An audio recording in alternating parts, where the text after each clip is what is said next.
আসসালামু আলাইকুম। আজকে আমাদের SSC model test master class জীববিজ্ঞানের অধ্যায় 9 দৃঢ়তা প্রদান ও চলন। ঠিক আছে, এটাকে দুইটা লেকচারে আমরা ভাগ করছি, লেকচার 1 আর 2। আজকে আমরা লেকচার 1 নিয়ে কথা বলবো, ওকে? আচ্ছা। তো স্বাভাবিকভাবে আমাদের মাথায় কঙ্কাল বলতে কি মনে হয়? কঙ্কাল বললে মনে হয় যে আমাদের শরীরে কোনো একটা আহ শক্ত কোনো একটা অবকাঠামো আছে, তাই না?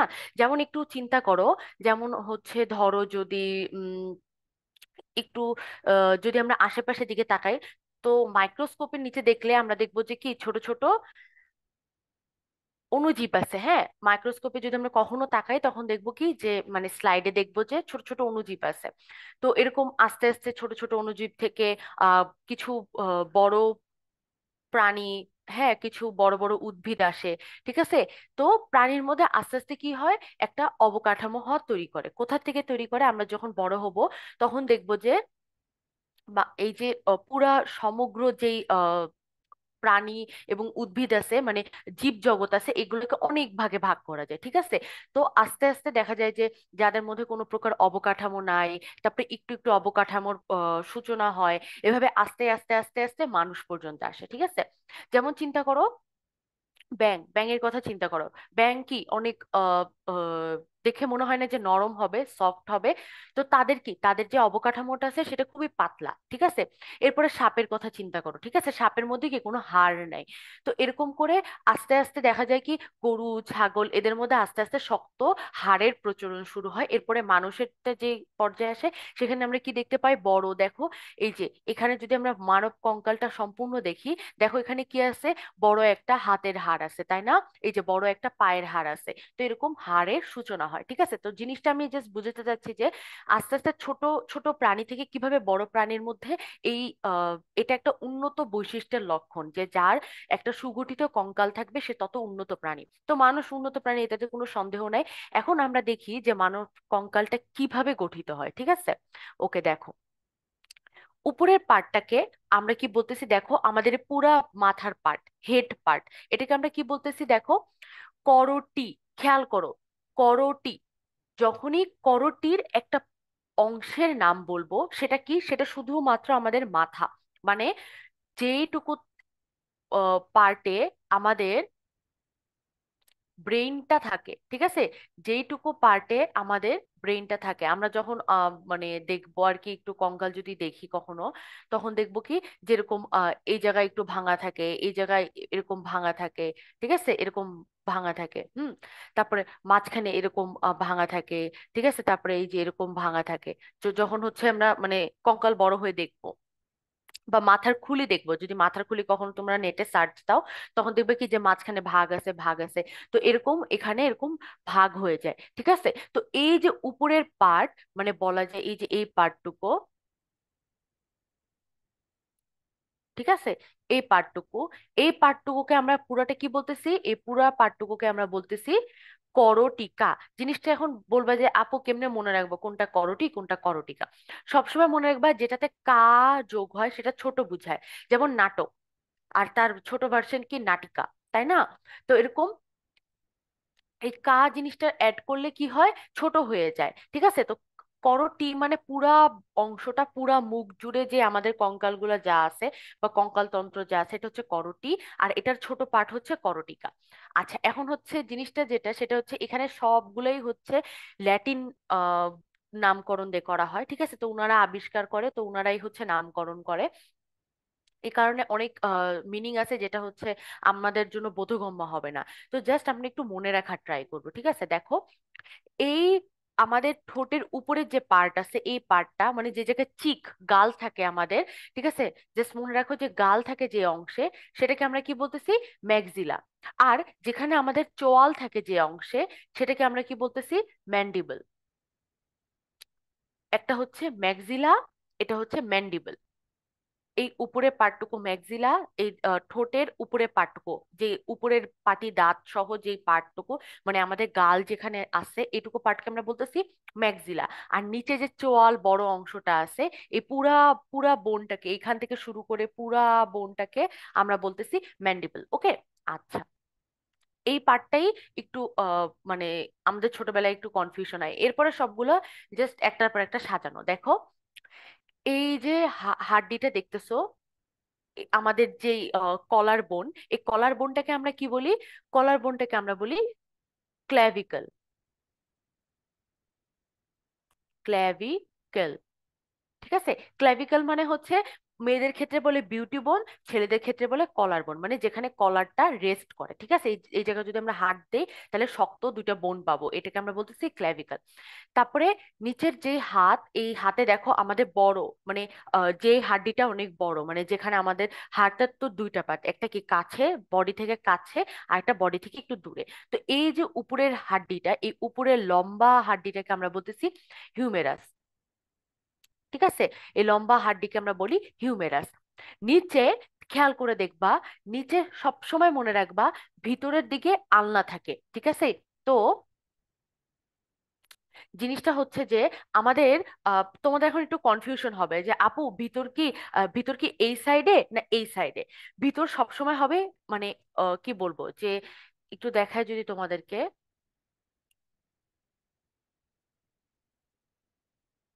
মানে তোমার বুড়ো আঙ্গুলটা শরীরের বাইরে থাকবে, ঠিক আছে। বুড়ো আঙ্গুলটা শরীরের বাইরে থাকবে। তাহলে বুড়ো আঙ্গুলটা শরীরের বাইরে হলে কি, ছোট আঙ্গুলটা ভিতরে হবে শরীরের। তো ছোট আঙ্গুলের সাইড দিয়ে যে বোনটা যাবে, সেই বোনটাকে আমরা, বা যে হাড্ডিটা যাবে, সেই হাড্ডিটাকে আমরা কি বলবো? সেই হাড্ডিটাকে আমরা বলবো আলনা, ঠিক আছে। যদি আমরা একটু আঁকে আমরা, ঠিক আছে, একটু খেয়াল করে দেখো। জিনিসটা হচ্ছে এই সাইড দিয়ে যেই বোনটা যাবে বা যেই হাড্ডিটা যাবে, সেটাকে আমরা বলবো আলনা, ঠিক আছে। আর এই সাইড দিয়ে যে বোনটা যাবে বা হাড্ডি যাবে, অস্থি যাবে, তাকে আমরা কি বলবো? তাকে আমরা বলবো রেডিয়াস। হাতের সাইডের বাইরের দিকে থাকে, বুড়ো আঙ্গুলের দিকে থাকে রেডিয়াস, মানে বুড়ো আঙ্গুলের এই পুরাটা জুড়ে, ঠিক আছে। বুড়ো আঙ্গুলের এখান, এই সাইড থেকে যদি শুরু করি, তাহলে এই সাইড থেকে কি হবে, পুরাটা জুড়ে এই হাতের নিচ পর্যন্ত যেটা যাবে, এটাকে আমরা বলতেছি রেডিয়াস। রেডিয়াস। আর এই ভিতরের দিকে যেটা থাকবে, সেটাকে আমরা বলবো আলনা। তাই আমরা সবসময় মনে রাখবো ঘরের ভিতরে আলনা থাকে, ঠিক আছে। ঘরের ভেতরে আলনা থাকে, তার মানে আলনা কি হবে? ভিতরের দিকে হবে, কারণ তোমার দুইটা আহ থাম্ব কি বা বুড়ো আঙ্গুল যেটা বলতেছি, এটা বাইরে থাকবে। তাহলে এটা যদি বাইরে থাকে, তাহলে খেয়াল করো, এটা যদি বাইরে থাকে, তাহলে ভিতরের দিকে থাকবে কি? আলনা। আর বাইরের দিকে থাকবে রেডিয়াস, ঠিক আছে।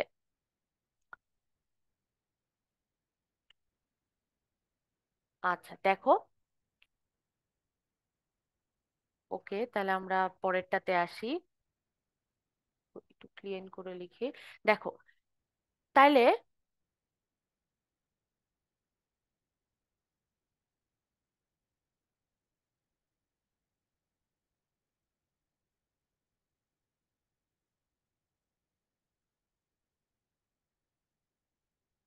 ওকে, এখন দেখো, আমরা এটুকু পার্ট পড়ছি, তাই না? এটার বাইরের দিকে থাকে কি? রেডিয়াস। আর এটার ভিতরের দিকে থাকে কি? আলনা। এখন খেয়াল করো, এই যে পার্টটুকু আছে, এই পার্টটা একটু জটিল লাগবে, ঠিক আছে, কিন্তু ওই পার্টটা আসলে খুবই সোজা। একটু চিন্তা করে যদি দেখো, তাহলে এই উপরের যেই কয়েকটা হাড় দেখতেছো, ঠিক আছে, এই যে উপরের যে পার্টটা, লাল দিয়ে যে পার্টটা আঁকতেছি, এই উপরের পার্টটাকে আমরা কি বলতেছি? কার্পাল, ঠিক আছে। এখন জিনিসটা যেটা হয় সেটা হচ্ছে, এই কার্পালের মধ্যে কতগুলো বোন থাকে, মানে কতগুলো ছোট ছোট হাড্ডি থাকে, ঠিক আছে। কতগুলো ছোট ছোট হাড্ডি থাকে, খেয়াল করে দেখো, এই যে এখানে একটা, এই জায়গায় গোল একটা, এই যে গোল একটা, গোল একটা, ঠিক আছে, এরকম ছোট ছোট কয়েকটা হাড্ডি থাকে। তো হাতের এই রেডিয়াস আলনা হচ্ছে এই পর্যন্ত শেষ, ঠিক আছে, রেডিয়াস আলনা এই পর্যন্ত শেষ। আর এখান থেকে আরো ডিফারেন্ট টাইপের হাড্ডি শুরু হয়। তো এই যে মাঝখানের পার্টটুকু, এই মাঝখানের পার্টটুকুর হাড্ডিকে আমরা কি বলতেছি? কার্পাল। কার্পাল মানে হাত। কার্পাল মানে হাত, ঠিক আছে। তো হাতের যে হাড্ডিগুলো, তাকে আমরা বলতেছি কার্পাল। আচ্ছা, এখন আরেকটু যদি সামনে চলে যাও, মেটা মানে মাঝখানে, ঠিক আছে। মেটা মানে মাঝখানে। তাহলে মেটা কার্পাল কি? হাতের মাঝে যে বোনগুলো থাকে বা অস্থিগুলো থাকে তাকে আমরা বলতেছি মেটা কার্পাল। যেমন এই পার্টটা, এটা কি হাতের মাঝখানে আছে না, এই আঙ্গুলগুলা আর এই হাতের মাঝখানে, এই যে এটাকে আমরা বলতেছি মেটা কার্পাল। এটা হচ্ছে একটু লম্বা লম্বা দেখতে, দেখছো? এই যে খেয়াল করো, একটু লম্বা লম্বা দেখতে, তাই না? এগুলো ছোট ছোট ছিল, এগুলো লম্বা লম্বা। মেটা কার্পাল। আর হাতের আঙ্গুলগুলা দেখো, তুমি ভাঁজ করতে পারতেছো, তাই না? তার মানে প্রত্যেকটা ভাঁজে ভাঁজে কি ছোট ছোট বোন আছে, প্রত্যেকটা ভাঁজে ভাঁজে ছোট ছোট বোন আছে। এই প্রত্যেকটা বোনকে আমরা বলতেছি ফ্যালেঞ্জেস। ঠিক আছে, প্রত্যেকটা বোনকে আমরা বলতেছি ফ্যালেঞ্জেস। এখন একটু নামগুলো মনে রাখতে কঠিন হবে, জাস্ট মনে রাখো ফতে ফিঙ্গার, ফতে ফ্যালেঞ্জেস। ঠিক আছে, ফতে ফিঙ্গার, ফতে ফ্যালেঞ্জেস। যদিও ফ্যালেঞ্জেসের বানান কিন্তু পি দিয়ে শুরু হয়। ঠিক আছে, ফ্যালেঞ্জেসের বানান হচ্ছে পি দিয়ে শুরু হয়। তো জাস্ট মনে রাখার জন্য বলতেছি ফতে ফিঙ্গার আর ফতে ফ্যালেঞ্জেস, মনে রাখবা হাতের আঙ্গুলগুলো কি ফ্যালেঞ্জেস বলে।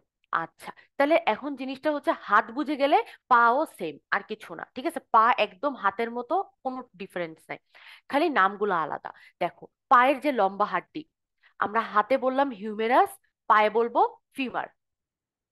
হাতে বললাম হিউমেরাস, পায়ে বলবো ফিমার। আর ফিমার হচ্ছে আমাদের শরীরের সবচেয়ে বড় অস্থি। ঠিক আছে, সবচেয়েতে বড় অস্থি। তাহলে দেখো, ফিমার।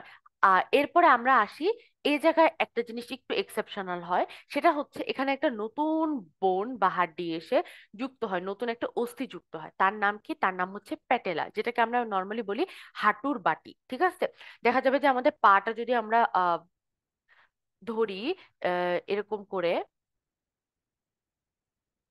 ঠিক আছে, তো এই জায়গাটা কি হয়? এই জায়গাটা আমাদের বোন এসে মানে অস্থি এসে শেষ হয়ে যায়। এবং এই সাইডে দেখা যায় কি, যে কিছু তরুণাস্থি থাকে, হ্যাঁ, সবকিছু মিলে এই জায়গা আরো, ধরো, অস্থি থাকে। ঠিক আছে, টিবিয়া ফিবুলা আমরা পরে পড়তেছি। তো এই জায়গাটা কি হয়, এই হাঁটুর উপরে একটা ছোট বাটির মতো থাকে। এই বাটিটাকে আমরা কি বলতেছি? এই ছোট বাটিটাকে আমরা বলতেছি প্যাটেলা।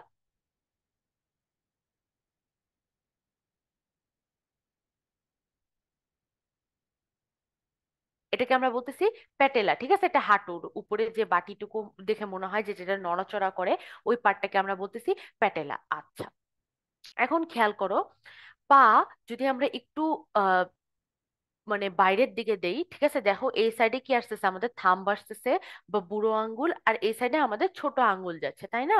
তাহলে এই সাইড আমরা যদি একটু এদিকে ঘুরে দেই, তখন আমরা হচ্ছে একটু ক্লিয়ারলি দেখতে পাবো যে এই বড় একটা অস্থির পিছনে একটা ছোট্ট একটা অস্থি উকি দিচ্ছে। খেয়াল করো, দেখা যায় এই যে ছোট একটা অস্থি উকি দিচ্ছে, ব্লু কালার করে দিলাম।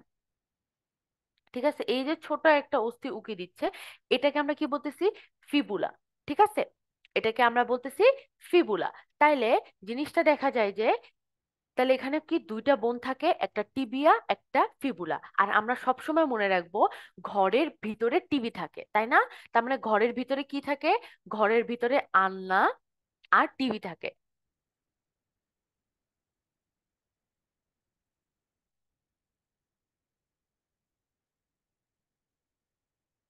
তার মানে টিবি, টিবি মানে কি? টিবিয়া। তাহলে দেখো, এই যে আমাদের বুড়ো আঙ্গুল, থাম্ব, এই থাম্বের সাইডে কি থাকতেছে? টিবিয়া থাকতেছে। খেয়াল করো, এই যে থাম্ব, তার মানে এটা টিবিয়া। ঠিক আছে, আর এই যে এই সাইডে থাম্ব, এখানে টিবিয়া। তাহলে এই সাইড দিয়ে যে বোনটা আমরা দেখতেছি, এই বোনটা কি বা অস্থিটা কি? টিবিয়া। বুঝতে পারছি? তাহলে দেখো, হাতে যা পায়েও তা, এখানে কি হিউমেরাস, এখানে ফিমার। এই সাইডে কি আছে আমাদের? ভিতরের দিকে আছে আলনা, আর এই সাইডে ভিতরের দিকে টিবিয়া। এই সাইডে বাইরের দিকে রেডিয়াস, এখানে বাইরের দিকে কি? ফিবুলা। ঠিক আছে। আচ্ছা, পরে আমরা বড় হয়ে পড়বো কেন হচ্ছে আসলে রেডিয়াসটা ভিতরে থাকতো কিন্তু বাইরে চলে যায়, এটা হচ্ছে জন্মের সময় একটা পরিবর্তন হয়, তখন বোঝা যাবে। তো এখন আমাদের এটা দরকার নেই, জাস্ট খালি মনে রাখি যে হাতটা ঘুরে যায়, ঠিক আছে, হাত তো এরকম থাকার কথা ছিল তাই না, বাট হাতটা ঘুরে যায়, আমরা এটাকে অ্যানাটমিক্যাল পজিশন বলি। মানে যেভাবে আমরা মানবের মানব কঙ্কালটাকে যেভাবে আমরা দেখবো বা যেভাবে আমরা বিচার করবো যেটা রাইট পজিশন, ওটাকে আমরা বলতেছি অ্যানাটমিক্যাল পজিশন। ঠিক আছে, তাহলে হাত পা আমাদের শেষ। এখন আমরা এই মাঝখানের পার্টটাতে আসি। দেখো খেয়াল করে, এই মাঝখানের পার্টটাতে খাঁচার মতো যে জায়গাটা আছে না, দেখে মনে হচ্ছে না একটা খাঁচার মতো? এটাকে আমরা বলতেছি বক্ষ পিঞ্জর। বক্ষ মানে বুক, পিঞ্জর মানে খাঁচা, তার মানে বুকের খাঁচাকে আমরা বলতেছি বক্ষ পিঞ্জর। আচ্ছা, এখন বক্ষ পিঞ্জরে কি একটা গেট থাকে তাই না? যেহেতু দুইটা সাইড আছে, তাহলে দুইটা সাইডকে কি বাঁধার জন্য একটা কিছু লাগবে। তাহলে এই দুইটা সাইড এসে কোথায় যুক্ত হচ্ছে খেয়াল করো, একটা অস্থিতে যুক্ত হচ্ছে। আর এই অস্থিটার নাম কি? স্টারনাম। আমাদের বুকের মাঝখানে থাকে স্টারনাম। স্টারনাম মানে বুঝায় তলোয়ার, ঠিক আছে, ছোট তলোয়ার। খেয়াল করে দেখো, এটা এটা আসলে দেখতে কিরকম জানো, এরকম কিছুটা।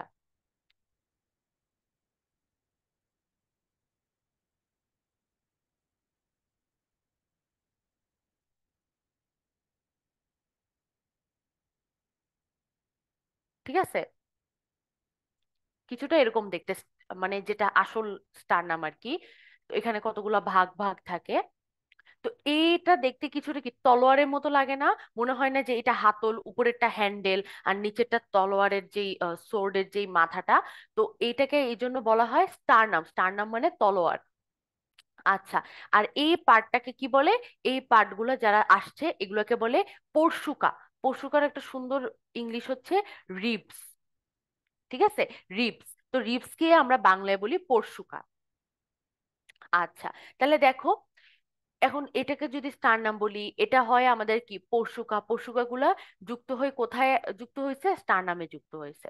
আচ্ছা, এখন ইম্পর্টেন্ট যে জিনিসটা দেখো খেয়াল করে, এই গলাটা যদি আমরা মানে ঘুরাই দেই, ঘাড়টা যদি আমরা ঘুরাই দেই, তখন আমরা পিছনে দেখবো কি, যে দেখো এই যে ছোট ছোট কাটা কাটার মতো বের হয়েছে তাই না? এই যে দেখো, ছোট ছোট কাটার মতো বের হয়েছে। তাহলে এই যে ছোট ছোট কাটার মতো একটা লম্বা দণ্ড বের হয়েছে, এটাকে আমরা কি বলি? মেরুদণ্ড। ঠিক আছে, মেরুদণ্ডর ভিতরে, মেরুদণ্ড হচ্ছে হাড়, মেরুদণ্ডর ভিতরে একটা ফাঁকা জায়গা আছে। সেই ফাঁকা জায়গা দিয়ে মেরু রজ্জু যায়। দুটো কিন্তু মিলাবা না। মেরু রজ্জু একটা জিনিস, মেরুদণ্ড আরেকটা জিনিস। মেরুদণ্ড হচ্ছে হাড্ডিটার নাম, ঠিক আছে? মেরুদণ্ড হচ্ছে হাড্ডিটার নাম।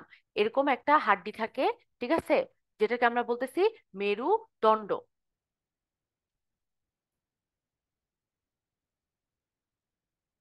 এরকম দুই সাইডে দুইটা মাথা থাকে আর কি। তো দেখো এটাকে আমরা বলতেছি মেরুদণ্ড, হ্যাঁ। দুই সাইডে মানে চোখা একটা ইয়ের মতো থাকে কাভার করে রাখার জন্য। তো এটাকে আমরা বলতেছি মেরুদণ্ড। এই জায়গা থেকেই কিন্তু শুরু হয়, যে বক্ষপিঞ্জর গুলো যে শুরু হয় না, এই মেরুদণ্ডর এই সাইড থেকে শুরু হয়ে ঘুরে ঘুরে ঘুরে ঘুরে স্টারনামে যুক্ত হয়। ঠিক আছে, ঘুরে ঘুরে ঘুরে ঘুরে স্টারনামে যুক্ত হয়। যদি আমি তোমাদেরকে একটু বুঝাই দেয় আরেকটু ক্লিয়ারলি করে, তাহলে জিনিসটা হচ্ছে পিছনে যেই তোমাদের আমরা দেখি যে একটা শক্ত শক্ত পার্ট থাকে তাই না? ঘাড়ের পিছনে দেখলে দেখবা যে খোঁচা খোঁচা একটা পার্ট লাগে, এটাই হচ্ছে ওই খোঁচা খোঁচা পার্টটা। আর এগুলো এসে এরকম যুক্ত হয়ে যায়। তো এই সাইড থেকে এসেই কি করে, এরকম আরেকটা আসে। আর এরা এসে কোথায় যুক্ত হয়? স্টার নামে যুক্ত হয়। ঠিক আছে, ধরে নাও যে এই সাইডে স্টার নাম, ঠিক আছে। আচ্ছা, এখন এই যে পার্টটা আছে, এই পার্টটার মধ্যে কি থাকে? এখানে একটা বড় ফাঁকা জায়গা থাকে। এই ফাঁকা জায়গাতে কি হয়? এই ফাঁকা জায়গা দিয়ে মেরু রজ্জু যায়। ঠিক আছে, মেরু রজ্জু আমরা যেটাকে পড়ছি স্পাইনাল কর্ড। তার মানে আহ, মেরুদণ্ড হচ্ছে ভার্টিব্রা।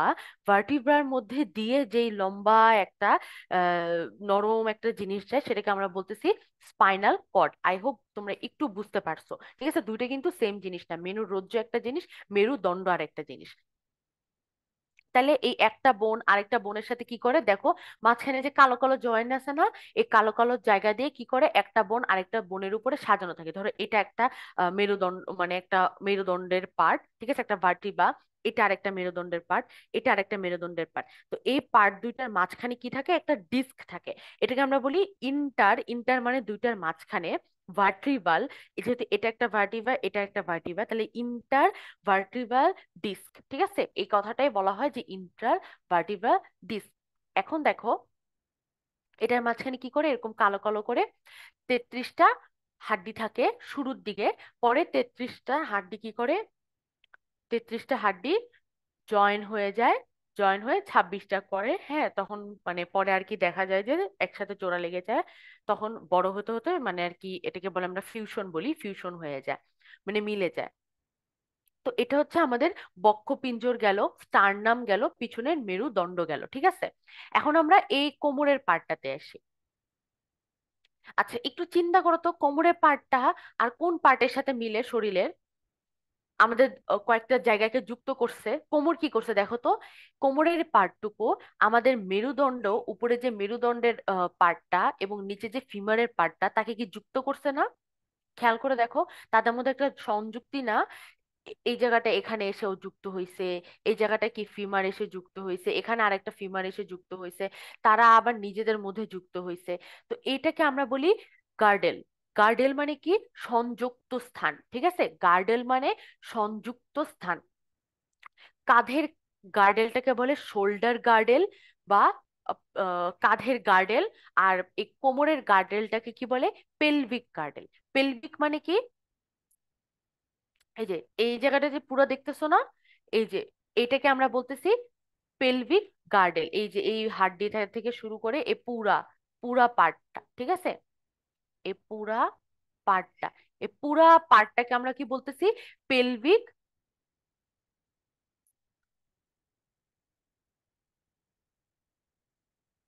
গার্ডেল। আচ্ছা, এখন গার্ডেল মানে কি, গার্ডেল মানে যে গার্ড দেয় বা সংযুক্ত করে বা রক্ষা করে। ঠিক আছে, এখন জিনিসটা হচ্ছে যে পেলভিক কেন বলা হয়, পেলভিক মানে হচ্ছে বেসিন। পেলভিক মানে হচ্ছে বেসিন। তাহলে তোমাদের যদি কখনো কনফিউশন হয় যে পেলভিক কি হবে, জাস্ট মনে রাখো পেলভিক মানে বেসিন, তাই না? তাহলে বেসিন আমাদের শরীরে কোথায় আছে, শুধুমাত্র এই কোমরের জায়গায় আছে। তাহলে এটাকে আমরা কি বলবো, পেলভিক। ঠিক আছে, তাহলে এখন দেখো এই পেলভিক গার্ডেলের মধ্যে আসলে কি থাকে জানো, 6টা অস্থি থাকে। কি কি অস্থি থাকে, এক সাইডে 3টা অস্থি,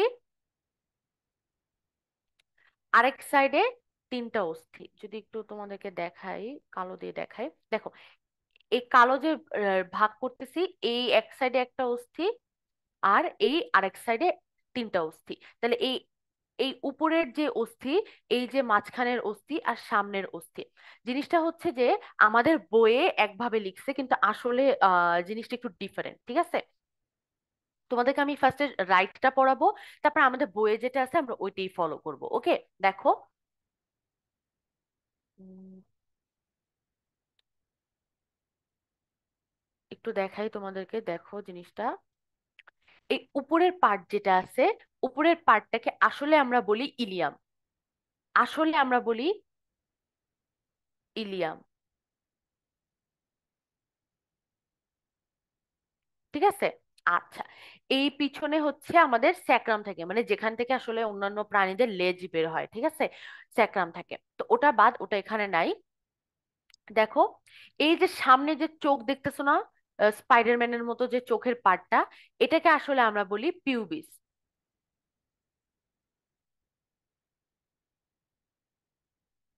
ঠিক আছে, কিন্তু আমাদের বইয়ে যেটা আছে, যদি আমাদের কখনো এরকম আসে মানে চিত্র অঙ্কন করে এমসিকিউ অবজেক্টিভে, তো আমাদের বইয়ে যেটা আছে আমরা ওইটাই দিব। ঠিক আছে, ইলিয়াম মানে ইলিয়াম আর পিউবিস হচ্ছে আমাদের বই উল্টাপাল্টা হয়ে গেছে। কিন্তু আমরা জাস্ট জেনে রাখি যে আসলে যেটাকে আমরা পিছনের যে বড় পার্টটা থাকে, ঠিক আছে, পাখার মতো এলাকাটা থাকে, পাখার মতো এই এলাকাটাকে আমরা বলি হচ্ছে, বইয়ে বলছে পিউবিস কিন্তু আসলে আমরা বলি ইলিয়াম। আর সামনে দিয়ে যে চোখের মতো যে পার্টটা দেখা যায়, এই চোখের মতো পার্টটাকে আমরা কি বলতেছি, চোখের মতো আমরা পার্টটাকে বলতেছি পিউবিস। ঠিক আছে, তো কিছুটা এখন এই পুরাটা মিলে একটা বেসিনের মতো শেপ করে, তাই এই এই শেপটাকে বলা হয় হচ্ছে পেলভিক শেপ। ঠিক আছে, তো আই হোপ তোমরা একটু ক্লিয়ার। তাহলে আমরা আবার একটু শুরু থেকে আসি। উপরে পার্ট হচ্ছে করোটি, করোটির মধ্যে আছে করোটিকা, ম্যাক্সিলা আর মেন্ডিবল, ঠিক আছে? তাহলে উপরে পার্টটা ম্যাক্সিলা, নিচের পার্টটা মেন্ডিবল। তারপরে আমরা হাতের পার্টে আসি। এখানে হচ্ছে উপরে ক্ল্যাভিকল, যেটা আমরা কলার বোন বা বিউটি বোনকে বলি। নিচে হচ্ছে তার হাতের উপরের পার্টটা হিউমেরাস, তার নিচে হচ্ছে বাইরের দিকে রেডিয়াস আর ভিতরের দিকে আলনা। আর এই সাইডে দেখো, আহ রেডিয়াসের সাথে সাথে যে লেগে থাকবে তার নাম হবে কার্পাল, ঠিক আছে? পায়েও এরকম বোন আছে, দেখো। পায়ে এই হাতেরটাকে বলে কার্পাল, আর পায়েরটাকে বলে টার্সাল। দেখো, হাতের মাঝেরটাকে বলতেছি আমরা মেটাকার্পাল, পায়ের মাঝে মাঝে যে বোনগুলো থাকে বা অস্থিগুলো থাকে তাকে আমরা বলতেছি মেটাটার্সাল। হাতের যে আঙ্গুলগুলো তাকে আমরা বলতেছি ফ্যালেঞ্জেস। এখানেও পায়ের আঙ্গুলগুলোকে আমরা বলতেছি ফ্যালেঞ্জেস। এবং হাতে কি আমাদের 14টা ফ্যালেঞ্জেস থাকে, ঠিক আছে? 14টা ফ্যালেঞ্জেস থাকে, তুমি কাউন্ট করে দেখো। এই একটা দুইটা, ঠিক আছে? তারপরে এরকম করে 3 4 5 6 7 8 9 10 11 12 13 14। তাহলে কি দেখো, আমাদের হাতে টোটাল 14টা ফ্যালেঞ্জেস থাকে। তাহলে এক হাতে 14টা, আরেক হাতে 14টা, টোটাল 28টা ফ্যালেঞ্জেস থাকে। বুঝতে পারছি? ওকে। তাহলে দেখো, জিনিসটা কি হচ্ছে? জিনিসটা হচ্ছে যে এই জায়গা আমাদের হাতে কয়টা ফ্যালেঞ্জেস থাকে? 14টা 14টা 28টা ফ্যালেঞ্জেস থাকে। তাহলে পায়েও আমাদের কি ফ্যালেঞ্জেস থাকে। তাহলে এই হাত আর পা যদি একসাথে পড়ো তাহলে তোমাদের মোটামুটি কনফিউশন ক্লিয়ার হয়ে যাবে। তারপরে দেখো, এই জায়গায় আমরা আসি। এই জায়গা উপরের যে খাঁচাটা তাকে আমরা বলতেছি বক্ষপিঞ্জর। বক্ষপিঞ্জরটা কি? একটা মাঝখানের গেট লাগে, গেটটাকে আমরা কি বলতেছি? স্টার্নাম, যেটা দেখতে কি তলোয়ারের মতো, তাই এটার নাম হচ্ছে স্টার্নাম। আর গেটটার যে দরজাগুলা বা খাঁচার যে রেলিং গুলাকে আমরা কি বলতেছি? পরশুকা বা রিবস। ওকে। আচ্ছা, এখন এই রিবস গুলা সব পিছনে গিয়ে যুক্ত হয়, কার সাথে যুক্ত হয়? মেরুদণ্ডের সাথে যুক্ত হয়, ঠিক আছে? তাহলে মেরুদণ্ডের সাথে যুক্ত হয়। এই যে মেরুদণ্ডের প্রত্যেকটা পার্টকে আমরা বলতেছি কি? কশে রুকা। তার মানে 33টা কশে রুকা দিয়ে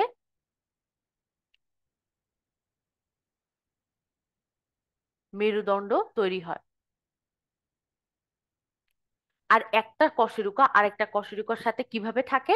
মাঝখানে একটা জিনিস থাকে, একটা ডিস্ক থাকে, যেটাকে আমরা বলি ইন্টার ভার্টিব্রাল ডিস্ক। ইন্টার মানে দুইটার মাঝখানে, ভার্টিব্রার মাঝখানে যে ডিস্ক থাকে তাকে আমরা বলতেছি ইন্টার ভার্টিব্রাল ডিস্ক। ওকে।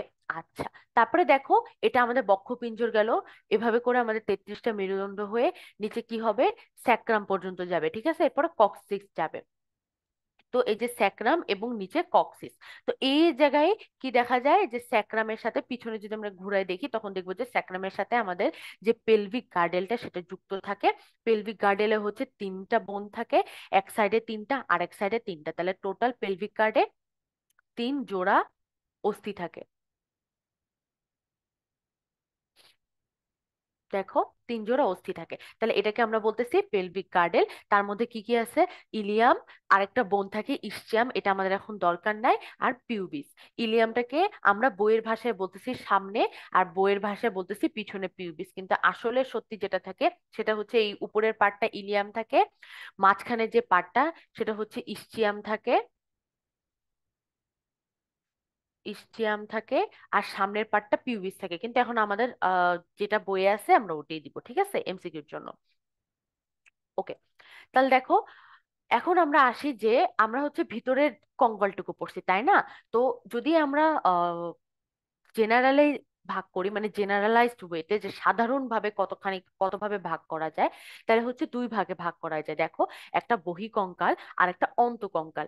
বহি মানে বাইরে, কঙ্কাল মানে স্কেলেটন। মানে আমাদের শরীরে যেটাই কি সফট না, নরম না, সফট টিস্যু না, নরম টিস্যু না, তাকে আমরা বলতেছি কঙ্কাল। এখন এই কঙ্কাল যদি শরীরের বাইরে থাকে তাহলে বহিঃকঙ্কাল হবে, যদি শরীরের ভিতরে থাকে তাহলে অন্তঃকঙ্কাল হবে। শরীরের বাইরে কি কি শক্ত জিনিস আছে একটু চিন্তা করো। আমাদের কি আহ, কপাল, যে স্কিন সেটাও কি নরম, আমাদের যেই আহ, চোখ সেটাও কি নরম, আইবল নরম, তাই না? ঠোঁট নরম, হাত নরম, হাতের চামড়া নরম, সবকিছু নরম। তাহলে কোনটা এখানে শক্ত? চুল। চুল কি শক্ত না? তাহলে আমরা এটাকে বলতেছি বহিঃকঙ্কাল। আমাদের নখ কি টিস্যু? আমাদের নখে কি কোনো ব্যথা দিলে আমরা পাই না? তাহলে নখ কি বহিঃকঙ্কাল। এবং লোম, আমাদের লোম যদি আমরা ধরি তাহলে কি আমরা কোনো ব্যথা পাই? পাই না। তাহলে এই যে জিনিসগুলোতে আমরা কোনো ব্যথা পাই না, বলতে পারো যে সেগুলোকে আমরা বলতে পারি বহিঃকঙ্কাল, ঠিক আছে। আর অন্তঃকঙ্কাল দেখো, অন্তঃকঙ্কাল হচ্ছে এগুলো আমরা বাইরে থেকে দেখতে পাই না, যেমন অস্থি আর তরুণাস্থি দিয়ে তৈরি। যেমন দেখো তোমার কানের উপরে স্কিনটা আছে তাই না, কিন্তু স্কিন যদি না থাকতো, যদি আমাদের কানের যে নরম পার্টটা এটা আমরা বাইরে থেকে দেখতে পারতাম, তখন তরুণাস্থিও কি হয়ে যেত, তরুণাস্থিও কিন্তু আমাদের বহিঃকঙ্কাল হয়ে যেত। কিন্তু যেহেতু তরুণাস্থিকে স্কিন দিয়ে কাভার করা বা ত্বক দিয়ে কাভার করা, এই কারণে তরুণাস্থিকে আমরা কি বলতেছি, অন্তঃকঙ্কাল। ওকে, দেখো তোমরা নিজেরাই আমাকে বলতে পারবে এই জিনিসগুলো, দেখো খেয়াল করে। দেহ কাঠামো গঠন করে, আমরা অবশ্যই জানি যে দেহ কাঠামো গঠন করে, রক্ষণাবেক্ষণ ও ভার বহন করে। একটু যদি তোমাদেরকে দেখাই রক্ষণাবেক্ষণ কিভাবে করে, এই যে ভিতরে বক্ষ পিঞ্জর আছে, এই বক্ষ পিঞ্জরের ভিতরে কি থাকে আমাদের, ফুসফুস থাকে তাই না। ফুসফুসে কি আমাদের কোনো কিছু বাইরে থেকে আঘাত দিলে ফার্স্টে বক্ষ পিঞ্জরের উপর পড়ে, তারপরে যদি অতিরিক্ত আঘাত হয় তখন ফুসফুস, হৃৎপিণ্ড, তারপর আমাদের যকৃৎ, পিছনের দিকে যে কিডনি, ঠিক আছে, এগুলো বৃক্ক, এগুলোর উপর আঘাত হানে। তাহলে পুরা অন্তঃকঙ্কালটা কি করতেছে, আমাদের ভিতরের সিস্টেমটাকে রক্ষা করতেছে। আমাদের ব্রেইন, আমাদের ব্রেনটা কি যদি উপরে ফাঁকা থাকে তাহলে কি সহজেই কি করতে পারবে, নষ্ট হয়ে যেতে পারবে না বা ক্ষতিগ্রস্ত হবে না। তো আমাদের করটিকা কি করতেছে, এই ব্রেনটাকে আহ রক্ষা করতেছে, ঠিক আছে। তাহলে দেখো, রক্ষণাবেক্ষণ করে এবং ভার বহন করে। ভার কিভাবে বহন করে, এই পুরা শরীরের ভার আমাদের এই যে পায়ের যে টার্সাল বোন আছে না, এই ফার্স্টে কি হয়, প্রথমে হচ্ছে এই ফিমারের এসে ভার বহন করে, এখান থেকে আস্তে আস্তে নেমে নেমে এখানে ভার বহনটা হয়, এভাবে নেমে নেমে নিচে টার্সাল বোনে ভার বহন হয়। মানে আমরা যদি পায়ের হিলের উপরে দাঁড়াই তখন কি হয়, আমাদের পুরো শরীরের ভারটাকে বহন করে, এই কথাটাই বলছে। যদি আমাদের শুধু শরীরে মাংস থাকতো তাহলে কি এই কাজটা করতে পারতো, পারতো না তাই না। তাহলে দেখো নড়াচড়া ও চলন করে, কারণ আমাদের হাড্ডির সাথে কি মাংসগুলো লেগে থাকে, এই মাংসগুলো দিয়ে কি করতেছি আমরা, সংকুচিত করার কারণে হাতটাকে কাছে টেনে আনতেছি, আবার প্রসারিত করার কারণে দূরে নিয়ে যাচ্ছে। এই যে কাছে আনতেছি দূরে আনতেছি, এটা যদি আমাদের হাড্ডির সাথে না থাকতো বা আমাদের অস্থির সাথে অ্যাটাচ না থাকতো, আমাদের ইয়ে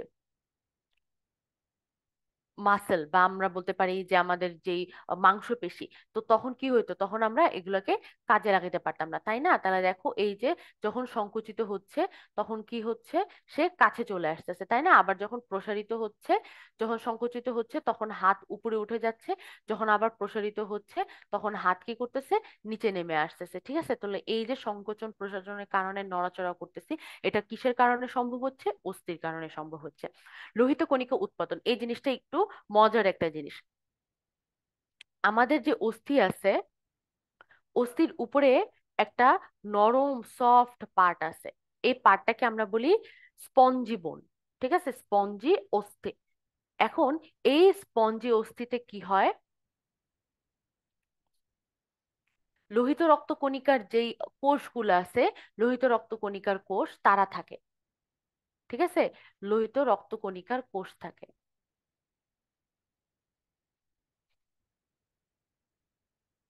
তারা আস্তে আস্তে পরিবর্তিত হয়ে হয়ে হয়ে হয়ে কিছু হরমোনের প্রভাবে পরিবর্তিত হয়ে তারা কি করে, লোহিত রক্ত কণিকা করে।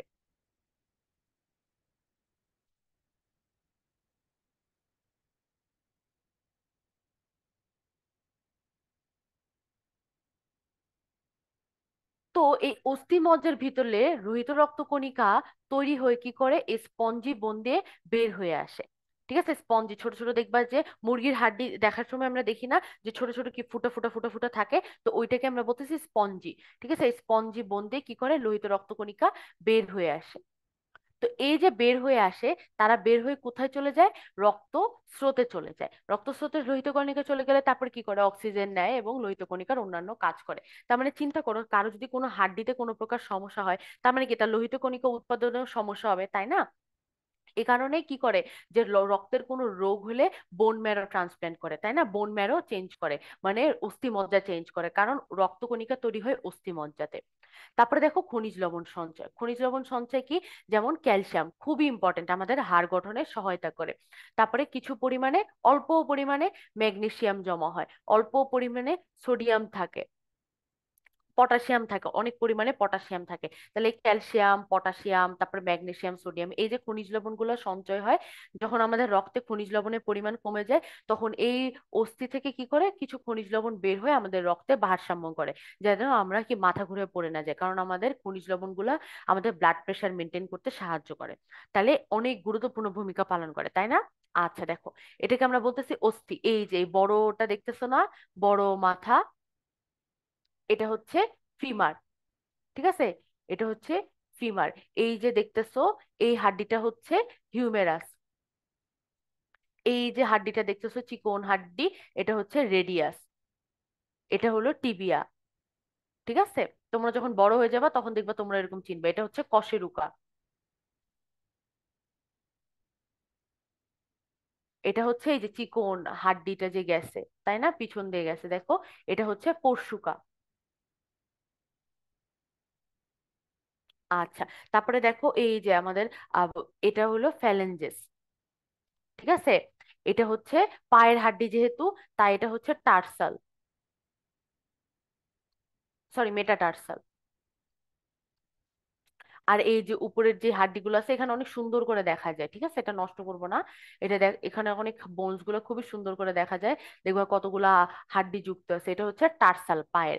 তারপরে দেখো এই যে এখানেও কি, এই পার্টটা হচ্ছে কার্পাল। এই যে বড় বড় হাড্ডি দেখতেছো, এটা হচ্ছে মেটাকার্পাল।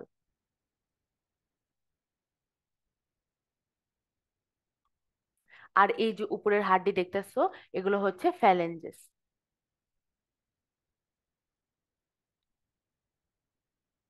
ঠিক আছে। আচ্ছা, এই যে দেখো, দেখতে তলোয়ারের মতো না, এটাকে আমরা বলতেছি স্টার্নাম।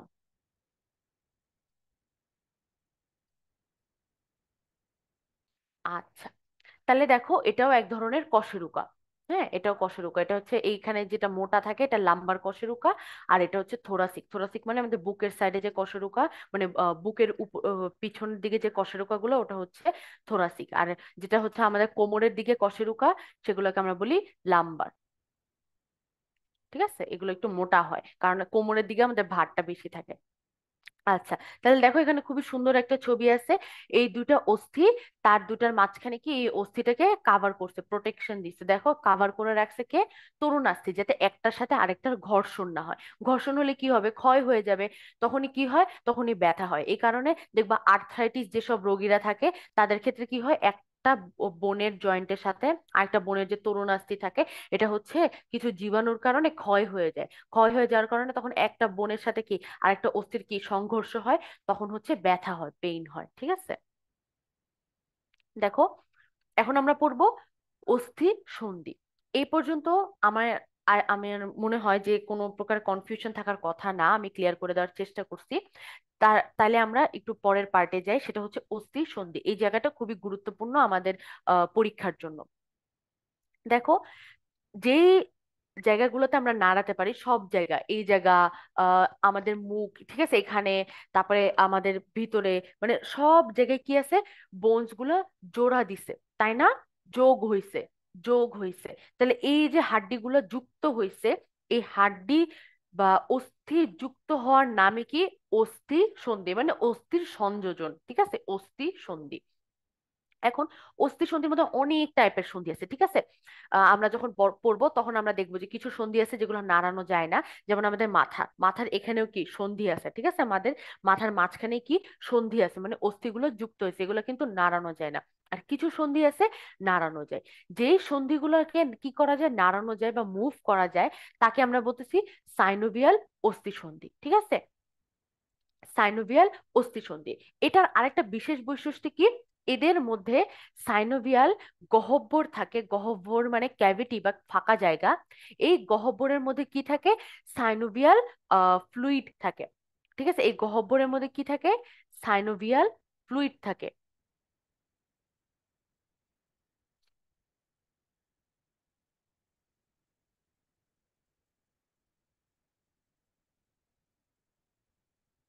আচ্ছা, এখন আমাদের শরীরে আসলে বলা যায় যে 6 টাইপের সাইনোভিয়াল জয়েন্ট থাকে, কিন্তু আমাদের এখন এতগুলা দরকার নাই।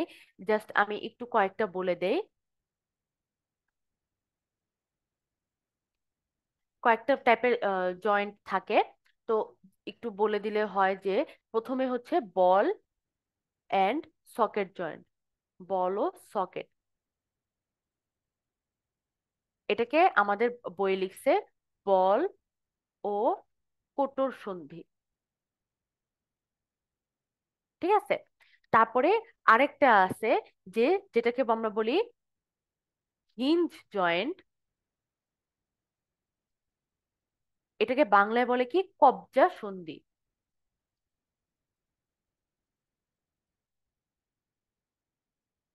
ঠিক আছে। এরকম আরো 6টা টাইপের জয়েন্ট আছে আমাদের বইয়ে, এই দুইটা আছে তাই আমরা আপাতত এই দুইটাই পড়বো। তাছাড়া হচ্ছে আরো প্লেন জয়েন্ট আছে, ঠিক আছে, তারপরে হচ্ছে পিভট জয়েন্ট আছে। তো আমাদের এগুলো দরকার নেই, জাস্ট এই কয়টা পড়ে রাখি যে কয়টা আমাদের আছে। তাহলে এখন দেখো, আমরা যদি সাইনোভিয়াল অস্থিসন্ধিতে একটু খেয়াল করি, এটা সাধারণ গঠনটা কিরকম। এটা সাধারণ গঠনটা হচ্ছে দুইটা অস্থি থাকবে, দুইটা অস্থির মাঝখানে কি থাকবে, একটা ফাঁকা জায়গা থাকবে। ঠিক আছে। এখন দুইটা অস্থির সামনে কি থাকে, তরুণাস্থি থাকে। কিসের জন্য তরুণাস্থি থাকে? যেন দুইটা অস্থির মধ্যে কোনো প্রকার সংঘর্ষ না হয়। তাহলে এই তরুণাস্থি থাকার একটা কি গুরুত্ব আছে, তাই না?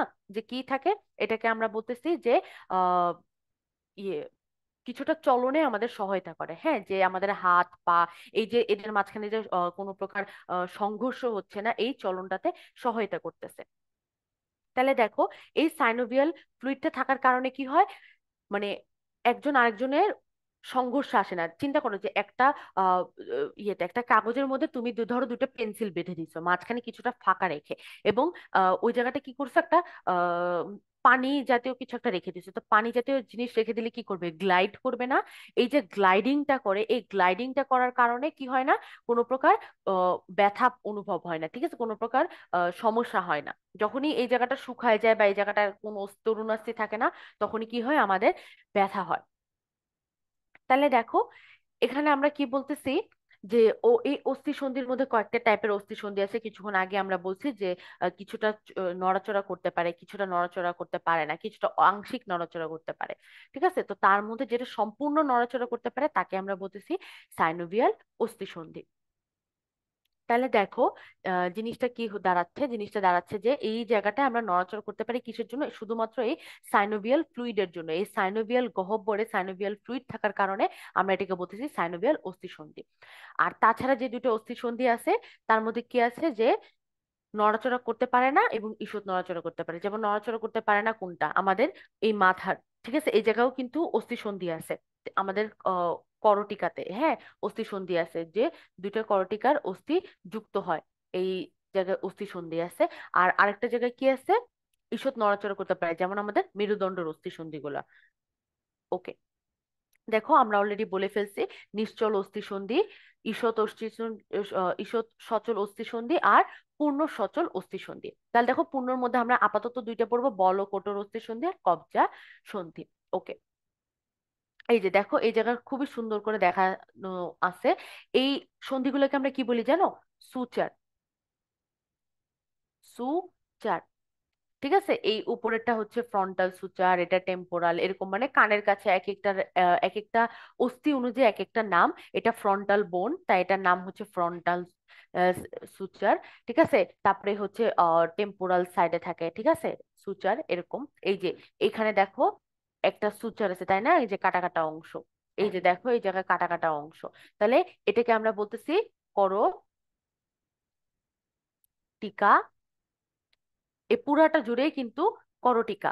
তাহলে দেখো, এই এই পার্টে কি ভাগ হয়ে যায় আরো। হ্যাঁ, এই পার্টে এরকম ভাগ হয়ে যায়, এটাকে আমরা বলতেছি ম্যাক্সিলা। আর নিচের পার্টটাকে, এই পুরো পার্টটাকে আমরা বলতেছি যে গাল থেকে ম্যাক্সিলা। আর নিচে এই যে ইয়ে থাকে, যে আমাদের চোয়াল থাকে, নিচের চোয়াল, এটাকে আমরা কি বলতেছি, ম্যান্ডিবল। ঠিক আছে। তাহলে এই পার্টটাকে আমরা বলতেছি ম্যাক্সিলা, আর এই পার্টটাকে আমরা বলতেছি ম্যান্ডিবল। ঠিক আছে। তাহলে দেখো, এই যে আমাদের শোল্ডার, শোল্ডার মানে আমাদের ঘাড়, এবং আমাদের পা, ফিমার, এই দুইটাই কি, এই দুইটার মধ্যে কি থাকে, একটা বল থাকে। এই বলটা কি করে একটা কোটরের মধ্যে যুক্ত হয়। তাহলে এটাকে আমরা বলতেছি বল ও কোটর সন্ধি। ঠিক আছে, বল ও কোটর সন্ধি যদি তোমরা একটু খেয়াল করে দেখো, তাহলে দেখো এই জায়গাটা কি থাকে, এই যে কোটরের মতো বলের মতো একটা মাথা, তাই না? এই জায়গা দেখো বলের মতো একটা মাথা থাকে, তাহলে এটাকে আমরা বলতেছি বল ও কোটর সন্ধি। আর কবজা সন্ধিটা একটু বুঝাই। কবজা মানে কি, দরজা যেমন একটা সাইডে খুলে আবার আরেকটা সাইডে এরকম করে বন্ধ হয়ে যায়, তার মানে এক সাইডে কি করতে পারে, নড়াচড়া করতে পারে। এখন তোমার হাতটাকে নাও তো, তোমার হাত কি এক সাইডে নড়াচড়া করতে পারে না? তোমার হাতের উপরে পার্টটাকে ফিক্স করো, আর কি করো, নিচের পার্টটাকে নড়াচড়া করো, তাহলে দেখো একটা সাইডে নড়াচড়া করতে পারে। এই যে একটা সাইডে নড়াচড়া করতে পারে দরজার মতো, এটাকে আমরা বলতেছি কবজার মতো, মানে দরজার কবজার মতো। দেখো এটা কিন্তু এইদিকে নড়াচড়া করতে পারতেছে না, তাই না? তুমি যদি এই হাতটা ফিক্স রাখো তাহলে এইদিকে নড়াচড়া করতে পারবে না, এই শুধুমাত্র একদিকে নড়াচড়া করতে পারে। তো এটাকে আমরা বলতেছি কবজা, দরজার কবজার মতো, তাই এটার নাম হচ্ছে হিঞ্জ বা কবজা সন্ধি। ওকে, আচ্ছা, এই পর্যন্ত আশা করি আমরা ক্লিয়ার। এখন আমরা একটু পেশিতে যাই। দেখো পেশি কি, এই সবগুলো যে আমরা পড়তেছি এগুলোকে আমরা কি বলি একটু বলো তো, একটু চিন্তা করে বলো। আমাদের এই যে আমরা যতগুলো জিনিস পড়তেছি, দেখো এই যে অস্থি পড়লাম, এই যে আমরা আহ বহিকঙ্কাল অন্তকঙ্কাল পড়লাম, তারপরে আমরা যে সন্ধি পড়লাম, এইগুলা তরুণাস্থি পড়লাম, এগুলো সব কিসের আন্ডারে একটু চিন্তা করো তো, কোন আহ কলার আন্ডারে? এই সব কিছু কিন্তু আমাদের যোজক কলার আন্ডারে, ঠিক আছে? এই সব জিনিস হচ্ছে আমাদের যোজক কলার আন্ডারে। এই যে আমরা অস্থি পড়লাম, তরুণাস্থি পড়লাম, ঠিক আছে, এগুলো হচ্ছে সব আহ যোজক কলার আন্ডারে। ওকে, তাহলে দেখো আমরা এর আগের যে টপিক গুলো পড়লাম, দেখো এখন আমরা আসলাম পেশিতে। তো এর আগ পর্যন্ত আমরা মানব কঙ্কালের যতটুকু পার্ট ছিল, অস্থি সন্ধি ছিল, সেগুলো পড়ছি। এখন আমরা আরেকটা ডিফারেন্ট টপিকে আসছি, একটু উন্নত, মানে একটা অন্যরকম টপিক আসছি, সেটা হচ্ছে পেশি। এখন আমাকে কেউ বলতে পারবা যে একটু চিন্তা করে বলো তো, অস্থি এবং পেশির মাঝখানে পার্থক্যটা কোথায়? অনেক বেশি পার্থক্য, তাই না? অস্থিতে কি একটা শক্ত আহ একটা শক্ত লম্বা দণ্ডের মতো, হ্যাঁ, যদি আমরা স্বাভাবিকভাবে চিন্তা করি, একটা শক্ত জিনিস, তাই না? আর পেশি কি, পেশি হচ্ছে সফট, তুলনামূলক নরম। তো অস্থি যা ছিল, অস্থি তরুণাস্থি আমরা এই পর্যন্ত যা পড়লাম, সেগুলো সব ছিল কিসের আন্ডারে? এগুলো সব ছিল, অস্থি এবং তরুণাস্থি এগুলো সব ছিল যোজক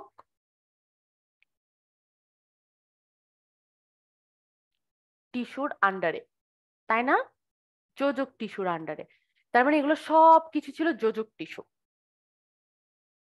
আর পেশি কি হবে? পেশি হচ্ছে পেশি টিস্যুর অন্তর্ভুক্ত, তাই না? পেশি টিস্যুর অন্তর্ভুক্ত। তাহলে এখন জিনিসটা দেখো, তাহলে এখন জিনিসটা দেখো, পেশি হচ্ছে পেশি কলা বা পেশি টিস্যুর অন্তর্ভুক্ত। তাহলে আমাদের শরীরে যেমন অস্থির প্রয়োজন আছে, তেমন কি পেশি কলারও প্রয়োজন আছে। অস্থিতে একটা বেস তৈরি করে এবং পেশি কলাটা কি তার সাথে লেগে থেকে শরীরটাকে নড়াচড়া করায়, তাই না? তাহলে দেখো, অস্থি দেহের কাঠামো কঙ্কাল গঠন করে, যে কথাটা বললো, যে মানে একটা কাঠামো দেয়, একটা শেপ দেয়। আর পেশিতন্ত্র কি করতেছে, এই কাঠামোর উপরে আচ্ছাদন করে, আচ্ছাদন মানে কাভার করা। তার মানে এই বেসটার উপরে পেশিটা কাভার করে কি করতেছে, যদি এখন ধরো এটা সংকুচিত হয় তাহলে কি, অস্থিটা সামনের দিকে চলে আসতেছে, তাই না? আর এটা যদি প্রসারিত হয় পেশিটা, তাহলে অস্থিটা নিচের দিকে নেমে যাচ্ছে। তাহলে এই যে আহ, পেশির কি সংকোচন এবং প্রসারণ, এই পেশির সংকোচন এবং প্রসারণের কারণে কি হচ্ছে, অস্থির যে মুভমেন্ট হচ্ছে, অস্থির যে চলাচল হচ্ছে, এটাকে আমরা বলতেছি কি, চলন, মানুষের চলন, ঠিক আছে? তাহলে দেখো, ঐচ্ছিক পেশি টেন্ডন নামক একটি দৃঢ় ও স্থিতিস্থাপক এক ধরনের পেশি দিয়ে অস্থিকে আটকে রাখে। তার মানে ঐচ্ছিক পেশি কি, যে সকল পেশিগুলো আমরা নিজের ইচ্ছায় বা স্বেচ্ছায় নাড়াতে পারি, তাই না? তিন প্রকার পেশি আছে। একটা কি, ঐচ্ছিক পেশি,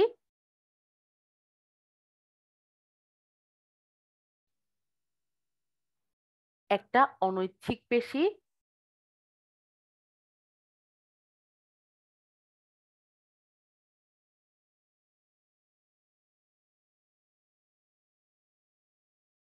এবং আরেকটা হৃৎপেশি।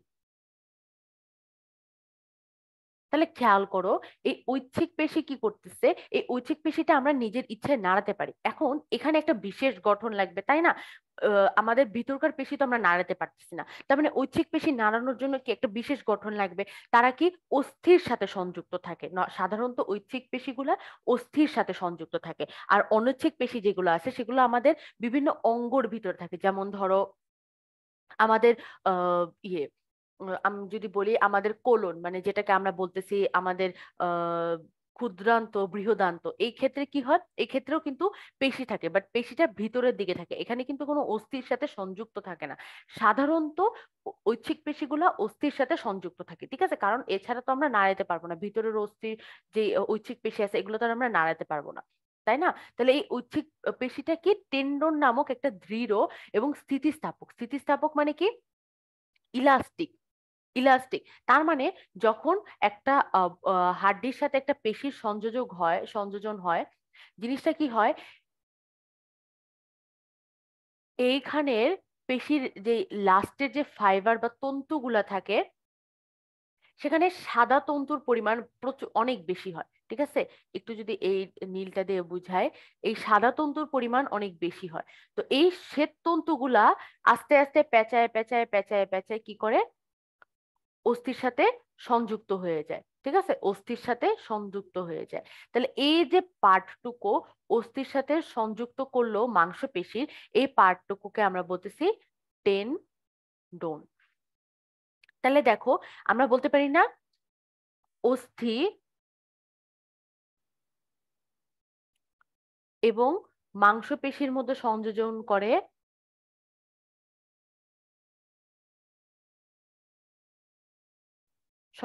করে কে, টেন্ডন, তাই না? আচ্ছা, ওইভাবে আমরা কিছুক্ষণ পরে পড়বো যে অস্থি এবং আরেকটা অস্থির মধ্যে সংযোজন করে লিগামেন্ট, ঠিক আছে? আমরা যে বলি লিগামেন্ট ছিঁড়ে যায় হাত পায়ের, ঠিক আছে, বিভিন্ন নানা ফুটবল প্লেয়াররা খেলার টাইমে কি হয়, লিগামেন্ট ছিঁড়ে যায়। তো এই যে লিগামেন্ট ছিঁড়ে যায়, এটা কি একটা অস্থির সাথে আরেকটা অস্থির যে সংযোজন করে, সেটা কি লিগামেন্ট, ওকে? আর তো টেন্ডন কি, টেন্ডন হচ্ছে একটা মাংসপেশির সাথে আরেকটা অস্থির যে সংযোজন, তাকে আমরা কি বলতেছি, টেন্ডন, ঠিক আছে? এবং টেন্ডনের মধ্যে শ্বেত তন্তু থাকে, মানে যদি তোমরা একটা মুরগির মাংস নাও এবং মাংসটা আলাদা করো হাড্ডি থেকে, তখন দেখবা যে মাংসটা এক সাইডে এবং হাড্ডিটার মাঝখানে একটা সাদা সাদা ফাইবার আছে, সেই সাদা ফাইবার গুলোকে আমরা কি বলতেছি, টেন্ডন, ওকে? আচ্ছা, দেখো, স্নায়বিক উত্তেজনা পেশির মধ্যে উদ্দীপনা জাগানোর ফলে পেশি সংকুচিত হয়। তাহলে জিনিসটা কি হয়, যদি একটু ডিটেলসে বলি, তাহলে দেখো, ধরো এটা আমাদের বোন, ঠিক আছে, বা আমাদের অস্থি।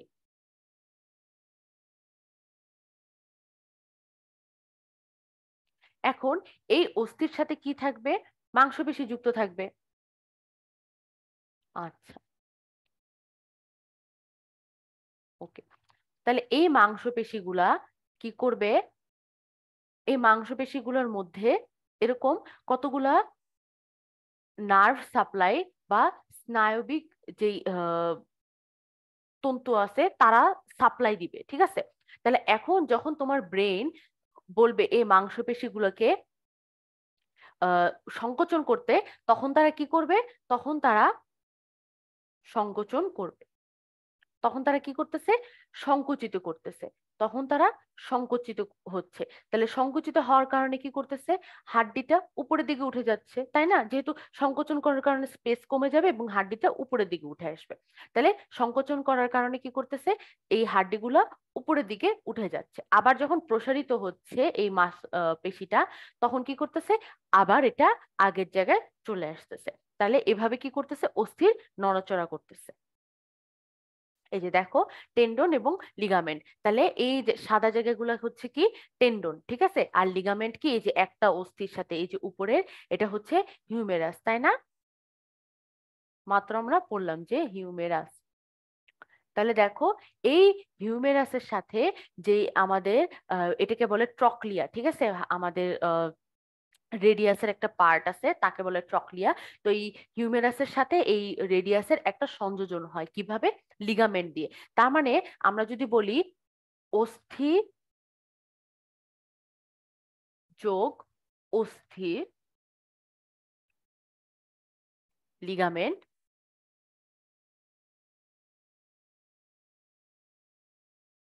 আর অস্থি যোগ পেশি টেন্ডন। কোনো ভুল আছে? কোনো ভুল নেই, তাই না? তাহলে দেখো, এটাকে আমরা বলতেছি টেন্ডন আর এটাকে বলতেছি আমরা আমরা লিগামেন্ট। এবং এই ছবিটা খুবই ইম্পর্টেন্ট, কারণ এটা প্রায়ই এমসিকিউতে দেয়। এমসিকিউতে দিয়ে এই জায়গায় লেভেলিং মার্ক করে দেয়, বলে যে কোনটা কি। তো এই জায়গাটা মনে রাখতে হবে। তাহলে দেখো, এই বাইসেপসটা সংকোচন হওয়ার কারণে কি হচ্ছে, ফুলে যাচ্ছে। তাই হাতটা কি করতেছে, উপরের দিকে উঠে আসতেছে। আবার যখন বাইসেপসটাকে আমরা কি করতেছি, ছেড়ে দিচ্ছি, মানে হাতটাকে লম্বা করতেছি, তখন কি করতেছে, এই দুইটা চিকন হয়ে যাচ্ছে। আর এই ট্রাইসেপস কি করতেছে, ট্রাইসেপস কাছে আসতেছে। আগে কি ট্রাইসেপসে টান পড়ছিল, তাই না? ট্রাইসেপসটা কি লম্বা হয়ে গেছে, তার কারণে হাত উপরের দিকে আসছে। এখন ট্রাইসেপসটা কি করতেছে, কাছে চলে যাচ্ছে, এবং এই জিনিসটা কি করতেছে, নিচে নেমে যাচ্ছে। এখন তোমাদের মাথায় কোশ্চেন আসতে পারে না, আপু বাইসেপস ট্রাইসেপস নাম কেন হয়েছে? আচ্ছা, বাই মানে দুই, সেপস মানে হচ্ছে এখানে ফাইবার, ঠিক আছে, বা পার্ট। জিনিসটা কি হয়, জিনিসটা হচ্ছে হাতের এই দুইখানে, মানে দুই সাইডে এই দেখা যায় কি এরকম দুইটা পার্ট থাকে। এই দুইটা পার্ট, তারপরে এই দুইটা পার্ট হচ্ছে একটা জায়গায় জয়েন হয়ে বাইসেপস তৈরি করে। আর ট্রাইসেপসে হচ্ছে তিনটা মাথা থাকে। এইখান থেকে একটা মাথা, এই সাইড থেকে একটা মাথা আসে, এই সাইড থেকে একটা মাথা আসে, এই সাইড থেকে একটা মাথা আসে, আর পিছনের আর কি পিছনের দিক থেকে একটা মাথা আসে, মানে এই সাইড থেকে। তো তিনটা মাথা যেহেতু, তাই এটাকে ট্রাইসেপস বলে। আর এটার হচ্ছে দুইটা মাথা, একটা উপরের মাথা একটা নিচের মাথা, হ্যাঁ, একটা শর্ট একটা লং। তো এই দুইটা মাথার জন্য এটাকে বলে বাইসেপস, আর এই তিনটা মাথা দেখে এটাকে বলে ট্রাইসেপস। ওকে, এখন আমরা মজার টপিকে চলে আসছি। সেটা কি, অস্টিওপোরোসিস আর রিমাটেড আর্থ্রাইটিস। তো এর আগ পর্যন্ত আমরা যা পড়ছি যা দেখছি, এগুলো সব কি, এগুলো সব হচ্ছে স্বাভাবিক কার্যক্রম, ঠিক আছে। অস্থি কি করবে, আমাদের চলনে সাহায্য করবে, পেশি সংকুচিত প্রসারিত হবে, লিগামেন্ট কি করবে, দুটো অস্থিকে জয়েন করে বা বেঁধে রাখবে, টেন্ডন কি করবে, মাংসপেশির সাথে অস্থির সংযোজন করবে। এগুলো সব হচ্ছে স্বাভাবিক কার্যক্রম, ঠিক আছে। এখন আমরা কি পড়বো, এই স্বাভাবিক কার্যক্রমে যদি কোনো প্রকার সমস্যা তৈরি হয়, তখন আমরা সেটাকে কি বলতেছি, প্যাথোলজি, ঠিক আছে, বা রোগ। এটাকে আমরা কি বলি, রোগ।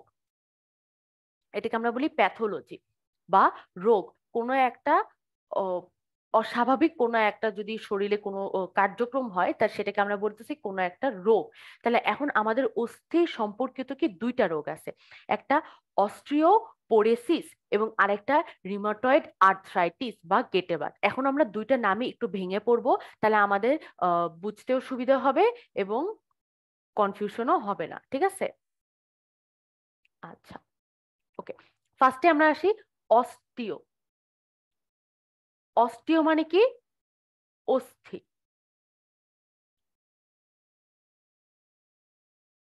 আর পোরেসিস মানে কি, পোরোসিস মানে, পোর মানে ছিদ্র, পোর মানে ছিদ্র। তাহলে ছিদ্র তৈরি হওয়াকে আমরা বলতেছি, বা ছিদ্র হওয়াকে আমরা বলি পোরেসিস। লাইসিস ভেঙে যাওয়া, পোরেসিস ছিদ্র তৈরি হওয়া, ঠিক আছে। এরকম আইসিস মানে কোনো কিছু তৈরি হওয়া বা একটা পরিবর্তন ঘটা। তো আইসিস মানে যেটা এসআইএস, এটা দিয়ে সবসময় কোনো একটা পরিবর্তন ঘটায় বোঝে, মানে বিফোর আফটার একটা কথা আছে, যে আগে একরকম ছিল পরে আর একরকম হয়ে গেছে। তো এটাকে আমরা বলতেছি অস্টিওপোরোসিস। তো অস্টিও মানে অস্থি, এবং পোরোসিস মানে ছিদ্র হয়ে যাওয়া। তার মানে কোনো কারণে যদি আমাদের অস্থিতে ছিদ্র তৈরি হয়, এটাকে আমরা কি বলতেছি, অস্টিওপোরোসিস। এখন একটু চিন্তা করো, কখন কোন একটা জায়গা থেকে ছিদ্র তৈরি হবে, যদি সেখানে কোনো একটা ক্ষয় হয়, ক্ষতি হয়, তাই না? তাহলে অস্টিওপোরোসিসের ক্ষেত্রে কি হয়, স্পেশালি 45 বছরের যে সকল মহিলারা আছে, তাদের ক্ষেত্রে কি হয়, তাদের ক্ষেত্রে মেনোপজ। মেনোপজ মানে কি, আমরা যদি দেখি, তাহলে আমাদের কি হয়, প্রত্যেক নর্মালি মেয়েদের ক্ষেত্রে কি হয়, প্রত্যেক মাসে একটা করে একটা মাসিক চক্র থাকে, তাই না? তো 45 বছরের মহিলাদের ক্ষেত্রে কি হয়, যাদের মেনোপজ হয়ে গেছে, মানে যাদের এই মাসিক চক্র বন্ধ হয়ে গেছে, তাদের ক্ষেত্রে কি একটা হরমোন কমে যায়, ঠিক আছে। তাদের ক্ষেত্রে হচ্ছে এস্ট্রোজেন নামের একটা হরমোন কমে যায়। আমরা এটা সমন্বয় চ্যাপ্টারে পড়বো, ঠিক আছে? যদি আগে পড়ে থাকি তাহলে পড়লামই, আর যদি পরে পড়ি তাহলে পড়বো যে এস্ট্রোজেন নামের একটা হরমোন থাকে। এই হরমোনটা কমে যাওয়ার কারণে কি হয়, তাদের ক্যালসিয়ামটা যে অস্থিতে জমা হয়, ক্যালসিয়ামের অস্থিতে জমার পরিমাণটাও কমে যায়।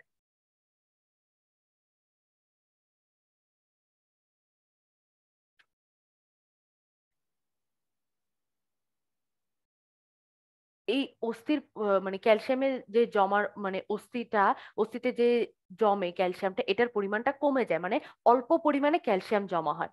তো আলটিমেটলি কি হয়, আমাদের কোষে যদি আমরা বড় হয়ে যখন ডিটেলস পড়বো, তখন দুই টাইপের কোষ থাকে, ঠিক আছে? একটা হচ্ছে অস্টিওব্লাস্ট, একটা হচ্ছে অস্টিওক্লাস্ট। অস্টিওব্লাস্ট হচ্ছে নতুন নতুন কোষ তৈরি করে, নতুন কোষ তৈরি করে।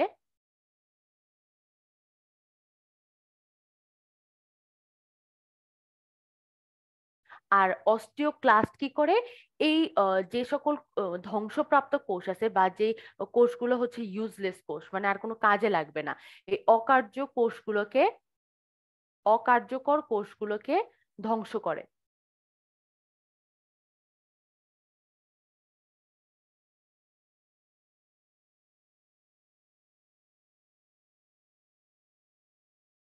এখন ক্যালসিয়ামের পরিমাণ যদি কমে যায়, ঠিক আছে, তখন কি হয়, তখন দেখা যায় এই ক্লাস্ট কোষগুলো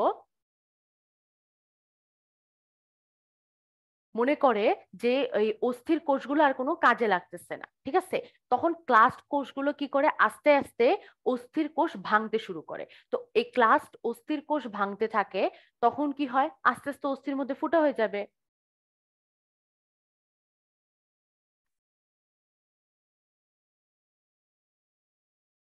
তাছাড়া ক্যালসিয়াম এমনিও আমাদের কি আহ, অস্থিতে 99% ক্যালসিয়ামই, আমাদের শরীরে যতটুকু ক্যালসিয়াম আছে প্রায় 1.5 গ্রামের মতো থাকে।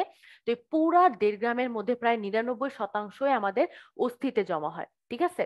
এখন যদি কোনো কারণে ক্যালসিয়ামের পরিমাণ অস্থিতে কমতে থাকে, তখন কি হয়, অস্থি আস্তে আস্তে ফাঁকা হয়ে যায়। তো তখন কি হয়, অস্থির মধ্যে ছিদ্র তৈরি হয়। এই রোগটাকে আমরা বলতেছি অস্টিওপোরোসিস। তাহলে এখন যদি ছিদ্র তৈরি হয়, তখন কি হবে, আমাদের অস্থিতে পেইন হবে, তাই না? আমরা বসতে গেলে যেহেতু অস্থি আমাদের ভার বহন করতেছে, ছিদ্র হওয়ার কারণে কি করতে পারবে না, ভারটা ঠিক মতো বহন করতে পারবে না, তখন আমাদের পিঠে ব্যথা হবে, কোমরে ব্যথা হবে, ঠিক আছে? তো এই জিনিসটাকে আমরা বলতেছি অস্টিওপোরোসিস। আই হোপ এটুকু তোমরা বুঝতে পারছো। এখন অস্টিওপোরোসিসের পরে আমরা আসি রিউমাটয়েড আর্থ্রাইটিস বা গেটে বাত। এখন রিউমাটয়েড আর্থ্রাইটিস মানে কি? আইটিস মানে হচ্ছে কোনো ধরনের প্রদাহ। আইটিস মানে কোনো ধরনের প্রদাহ। রিউমাটয়েড আর্থ্রাইটিস মানে হচ্ছে কোনো অস্থি সন্ধি।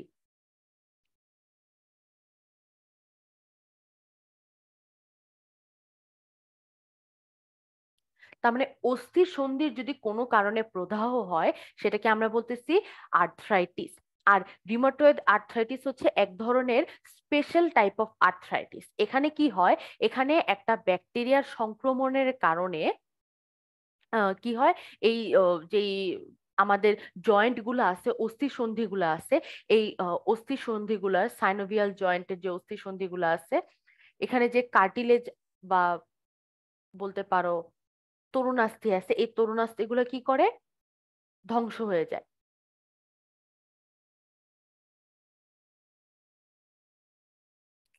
এখন কি হয়ে যায়, তরুণাস্থি গুলো ধ্বংস হয়ে যায়। এখন চিন্তা করো, এইভাবে যদি তরুণাস্থি ধ্বংস হয়ে যায়, তখন কি হবে? তাছাড়া এখানে কি থাকে, ব্যাকটেরিয়া গুলো আক্রমণ করে, ঠিক আছে?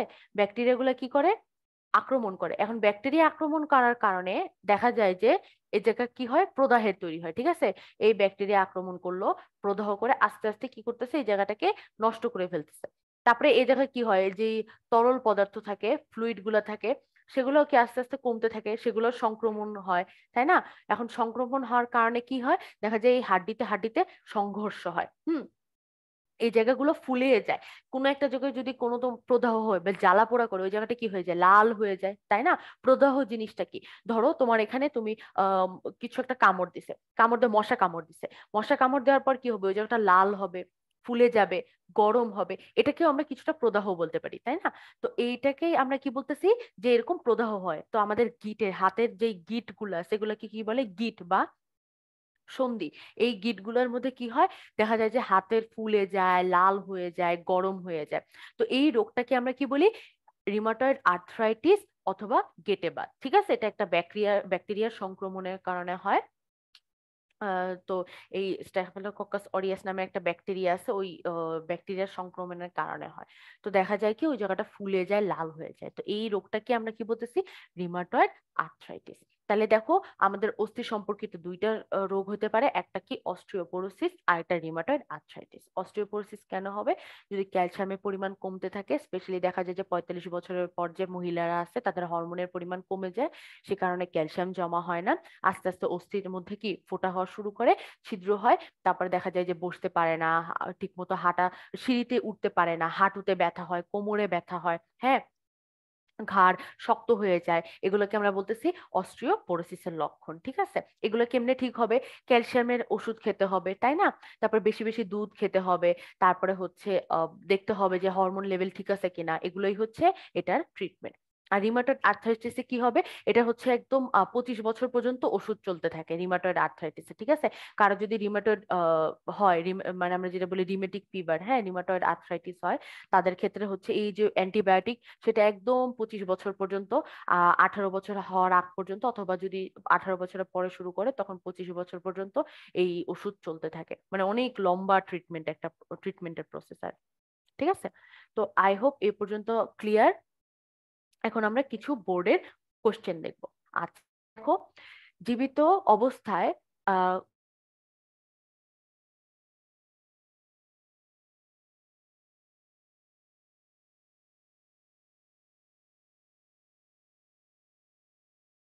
এমসিকিউ, যদি আমরা দেখি আমাদের অস্থিকোষে,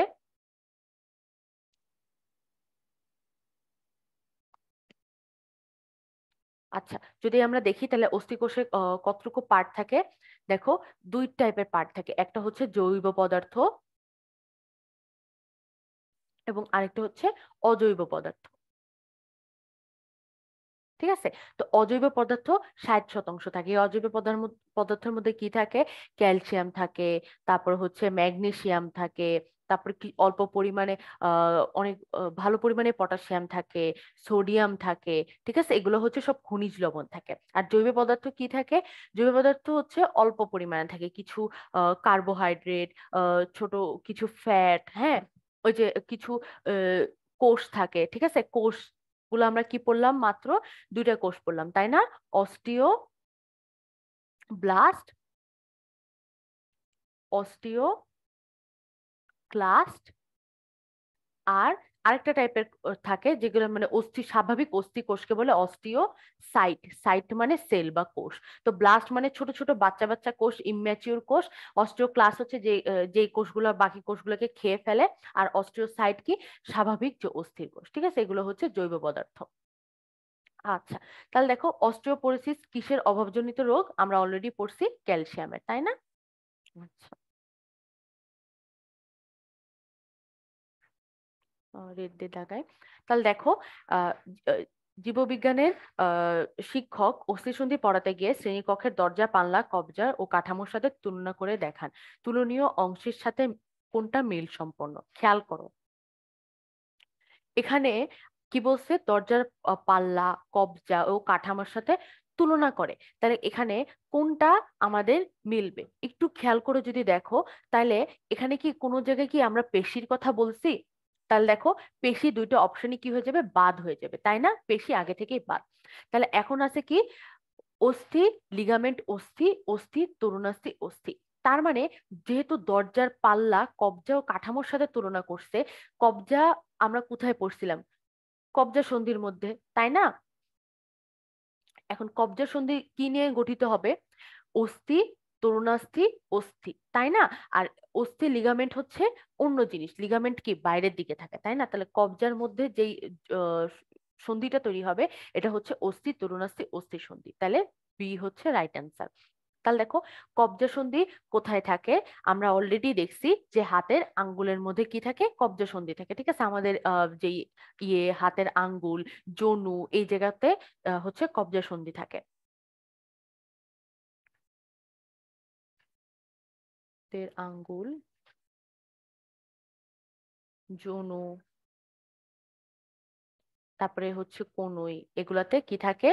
কবজা সন্ধি। মানে দরজার মতো, মানে এক সাইডই করতে পারে। দেখো তুমি ওটাকে উল্টাইতে পারবা না, এদিকে এদিকে নিতে পারতেছো না, এদিকে নিতে পারছো না, কারণ এগুলো ফিক্স থাকে। এই জন্য। আচ্ছা দেখো, কোনটি সঠিক?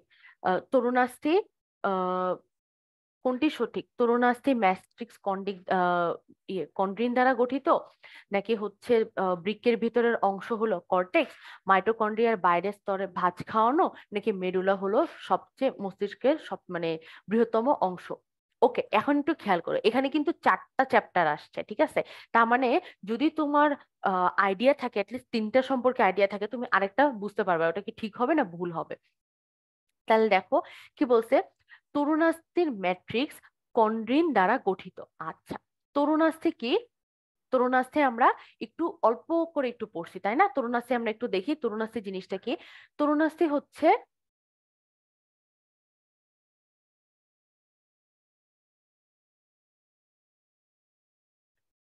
অস্থি মতোই, কিন্তু এখানে কি থাকে? এখানে যে আমাদের মাতৃকা থাকে, মাতৃকার পরিমাণটা বেশি,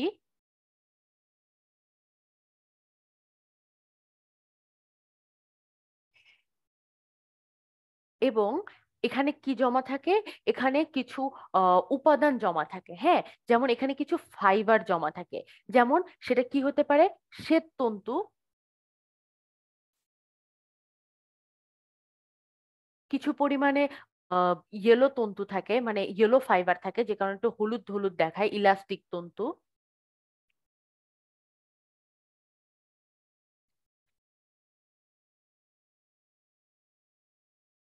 ঠিক আছে, এখন দেখো, তরুণাস্থির ম্যাট্রিক্সটা মূলত তৈরি হয় কন্ড্রিন দিয়ে। একটু খেয়াল করলে বুঝতে পারবা। তরুণাস্থিকে ইংলিশে বলে কন্ড্রোসাইট। কন্ড্রো, তরুণাস্থির যেই কোষগুলো তাকে বলে ইংলিশে কন্ড্রোসাইট। তার মানে কন্ড্রো মানে হচ্ছে তরুণাস্থি, ঠিক আছে? কন্ড্রো মানে হচ্ছে তরুণাস্থি। তাহলে কন্ড্রো জিনিসটা কি দিয়ে তৈরি হবে? কন্ড্রিন দিয়ে তৈরি হবে, তাই না? দেখো নামগুলো সেম। অস্টিও যেমন, এখানে কি কন্ড্রো, কন্ড্রো মানে হচ্ছে তরুণাস্থি। তাহলে কন্ড্রো, কন ইয়ে যে তরুণাস্থি আছে, তরুণাস্থি গুলো কি দিয়ে তৈরি হবে? কন্ড্রিন দিয়ে। খেয়াল করো, কন্ড্রিন দিয়ে।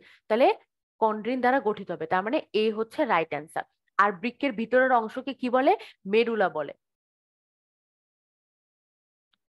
তার মানে এটা রং অ্যান্সার। তাহলে দেখো, মাইটোকন্ড্রিয়ার বাইরের স্তর ভাঁজ খাওয়ানো না।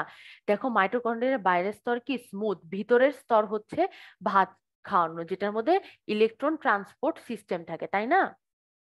আচ্ছা, মেডুলা হলো মস্তিষ্কের সবচেয়ে বড় বৃহত্তম অঙ্গ। নো, এটা কি? এটা হচ্ছে সেরেব্রাম। ওকে, অস্টিওপোরোসিস রোগের রোগের লক্ষণ কি? অস্থিসন্ধিতে ব্যথা হয়, অস্থিসন্ধি নাড়াতে কষ্ট হয়, অস্থিসন্ধিগুলো শক্ত হয়ে যায়, পেশি শক্তি কমতে থাকে। তাহলে একটু চিন্তা করো, তোমার শরীরের হাড্ডিগুলো ফুটো ফুটো হয়ে যাচ্ছে, তাই না? এখন তোমার শরীরের হাড্ডি যদি ফুটো হয়ে যায়, তোমার নিচের ফাউন্ডেশন যত উইক হয়ে যাবে, তাহলে উপরে গুলা কি দাঁড়াইতে তত কষ্ট হবে না? তাহলে পেশি যে এই ফাউন্ডেশনের উপরে যে বেস করে আছে বা ডিপেন্ড করে আছে, তাই না? কি করে আছে? এটার উপরে নির্ভরশীল। তাহলে এখন এইটা যদি লড়বড়ে হয়ে যায়, তাহলে কি পেশিও কি শক্তি কমতে থাকবে না? তখন দেখা যাবে কি পেশিও ঠিক মতো নাড়াচাড়া করাতে পারতেছে না, কারণ অস্থি কি, অস্থি আমাদের আহ দুর্বল হয়ে গেছে, তাহলে পেশি শক্তি কি কমতে থাকবে, তাই না? আর অস্থিসন্ধিতে ব্যথা হবে কোথায়? ব্যথা হবে হচ্ছে আহ রিউমেটয়েড আর্থ্রাইটিসে, ঠিক আছে? মানে যেটা আমরা দেখলাম রিউমেটয়েড আর্থ্রাইটিসে হয়। তারপরে হচ্ছে দেখা যাবে যে শক্ত হয়ে যায়, কারণ সাইনোভিয়াল জয়েন্ট গুলোর মধ্যে কি আগে নাড়াতে পারতাম আমরা ঠিক মতো, তাই না? এখন যেহেতু ওটার মধ্যে প্রদাহ তৈরি হয়েছে, আহ ওই জায়গায় জ্বালা পোড়া হয়েছে, তাই দেখা যায় ওই জায়গাটা ফুলে শক্ত হয়ে যায়, তখন নড়াচড়া করা যায় না। আচ্ছা, উরু সন্ধি কোন ধরনের সন্ধি খেয়াল করো। আমরা দেখছিলাম উরু সন্ধি মানে পা, উরু মানে পা, তাহলে উরুর এখানে কি থাকে, একটা বলের মতো পার্ট থাকে তাই না? দেখো খেয়াল করে যে একটা বলের মতো পার্ট থাকে, তাহলে এই যে বলের মতো পার্ট থাকে এটা হচ্ছে বল। আর এখানে আমাদের পিউবিসের কি থাকে, কোটর থাকে তাই না, পেলভিক গার্ডেলের কোটর থাকে, তাহলে বল ও কোটর সন্ধি। ওকে, আমরা হাতকে ভাঁজ করতে পারি, কারণ কি? কারণ একটু খেয়াল করে দেখো, কারণ হচ্ছে বাইসেপস পেশি সংকুচিত হয়, তাহলে উপরের পেশিটা কি হচ্ছে, সংকুচিত হচ্ছে। আর উপরের পেশি সংকুচিত কি হবে, নিচের পেশির প্রসারণ ঘটবে তাই না? নিচের পেশি হচ্ছে প্রসারণ ঘটতেছে, তাহলে আমরা এখন দেখি বাইসেপস পেশি সংকুচিত হয়। সত্যি তাই না, কারণ বাইসেপস সংকুচিত হয়েছে। বাইসেপস পেশি প্রসারিত হয়, এটা ভুল। ট্রাইসেপস পেশি সংকুচিত হয়, এটা ভুল। আর ট্রাইসেপস পেশি প্রসারিত হয়, এটা ঠিক। তার মানে এখানে দুইটা অ্যান্সার, এটা জাস্ট তোমাদের সলভ করার জন্য দেওয়া হয়েছে। ওকে, দেখো, উদ্দীপকের আলোকে আহ পরবর্তী প্রশ্নের উত্তর দাও। এই পার্টটা কি? এখানে হচ্ছে এক্স চিহ্নিত অংশের নামটা কি? এখানে একটু যদি আমরা খেয়াল করে দেখি, তখন দেখবো কি যে উপরের পার্টটুকু বলছে, এই যে এই পার্টটুকু।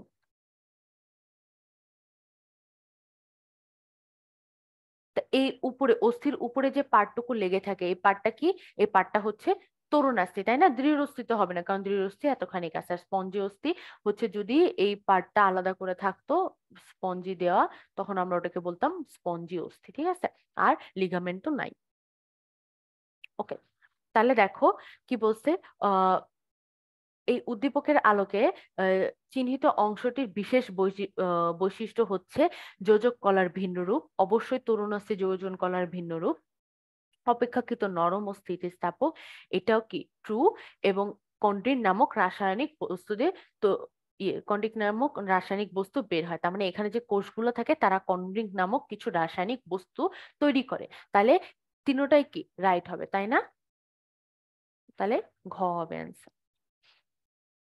অস্থিতে প্রদাহের মানে প্রধান প্রতিকারের উপায় কোনটি? তাহলে দেখো, ক্যালসিয়াম সমৃদ্ধ খাদ্য গ্রহণ, সবুজ শাকসবজি গ্রহণ, বীজ জাতীয় খাদ্য পরিহার করা, দুগ্ধ জাতীয় খাবার গ্রহণ। তাহলে একটু খেয়াল করে দেখো, অস্থিসন্ধি প্রদাহের প্রতিকারের উপর মানে যেটা কিভাবে তুমি এটা ইয়ে করবা, প্রিভেন্ট করবা, মানে প্রতিকার করবা। প্রতিকার মানে প্রতিরোধ একটা জিনিস, প্রতিকার একটা জিনিস। প্রতিরোধ মানে হচ্ছে তোমার এই রোগটা হয়নি তার আগেই তুমি কিছু স্টেপস নিবা, কিছু কাজ করবা যাতে তোমার এই রোগটা না হয়। আর প্রতিকার মানে কি, তোমার এই জিনিসটা হয়ে গেছে বা এই রোগটা হয়ে গেছে, এখন তুমি এটাকে কিভাবে একটু ঠিক করতে পারো। তাহলে দেখো, অস্থি সন্দেহে প্রদাহের প্রতিকারের উপায় কি? সেটা হচ্ছে সবুজ আহ শাকসবজি গ্রহণ করা তাই না? তার কারণ কি? তার কারণ হচ্ছে সবুজ শাকসবজিতে কিছু অ্যান্টিবায়োটিক প্রপার্টি থাকে, মানে কিছু জীব হত্যা করার মানে ব্যাকটেরিয়াকে মারার কিছু প্রপার্টি থাকে, যেটা হচ্ছে ওই সাইনোভিয়াল জয়েন্ট গুলাতে কি করে, ব্যাকটেরিয়া গুলাকে ইয়ে করতে দেয় না, বেশি দূর যেতে দেয় না, ঠিক আছে? ইনফ্ল্যামেশন বা প্রদাহটাকে বাড়তে দেয় না। তো এই প্রদাহ যদি না বাড়ে তখন কি হবে না, ব্যথাটাও কমে যাবে। তাই এইভাবে আচ্ছা, তাহলে আমরা এখন আসি। দেখো, লিগামেন্ট কি দিয়ে তৈরি? তাহলে লিগামেন্ট হচ্ছে শ্বেততন্তু ও টেন্ডন দিয়ে তৈরি না, টেন্ডন ও পিত্ততন্তু দিয়ে তৈরি না, পিত্তন্তু ও শ্বেততন্তু দিয়ে তৈরি, ঠিক আছে? তার মানে এখানে কি থাকে, কিছু পরিমাণে পিত্তন্তু থাকে, পিত্তকে আমরা বলি ইয়েলো, ইয়েলো ফাইবার। পিত্তন্তু যত বেশি থাকবে তার মানে ইলাস্টিন, ইলাস্টিন তত বেশি। আর শ্বেততন্তু, শ্বেততন্তু মানে হচ্ছে আহ মানে সাদা তন্তু, শ্বেত মানে সাদা, মানে আহ এটাকে আমরা বলি ফাইবার, ঠিক আছে? হোয়াইট ফাইবার, হোয়াইট ফাইবার হচ্ছে দেখতে সাদা, তাই এটাকে বলে হোয়াইট ফাইবার। এখানে ইলাস্টিনের পরিমাণটা কম থাকে, এই কারণে দেখতে সাদা হয়। আচ্ছা, তাহলে এটা হবে রাইট অ্যান্সার, পিত্তন্তু আর শ্বেততন্তু। দেখো, টেন্ডনের বৈশিষ্ট্য কি? শ্বেত ও পিত্তন্তু বিদ্যমান, ইলাস্টিন নামক আমিষ বিদ্যমান, এদের স্থিতিস্থাপকতা বেশি, এদের স্থিতিস্থাপকতা নেই। তাহলে দেখো, জিনিসটা কি হয়, যত বেশি পিত্তন্তু থাকবে তত বেশি স্থিতিস্থাপকতা হবে বা স্থিতিস্থাপক হবে।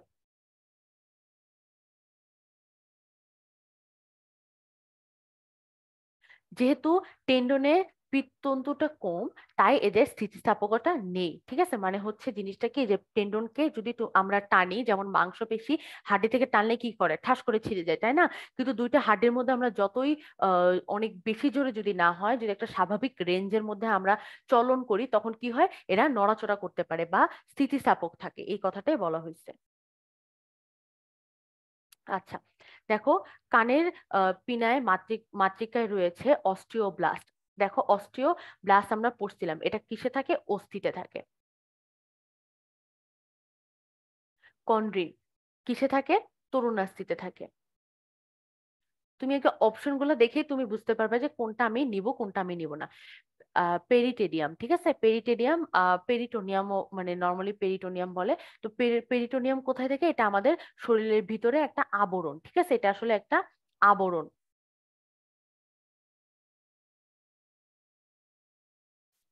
তাহলে এটা থাকে না।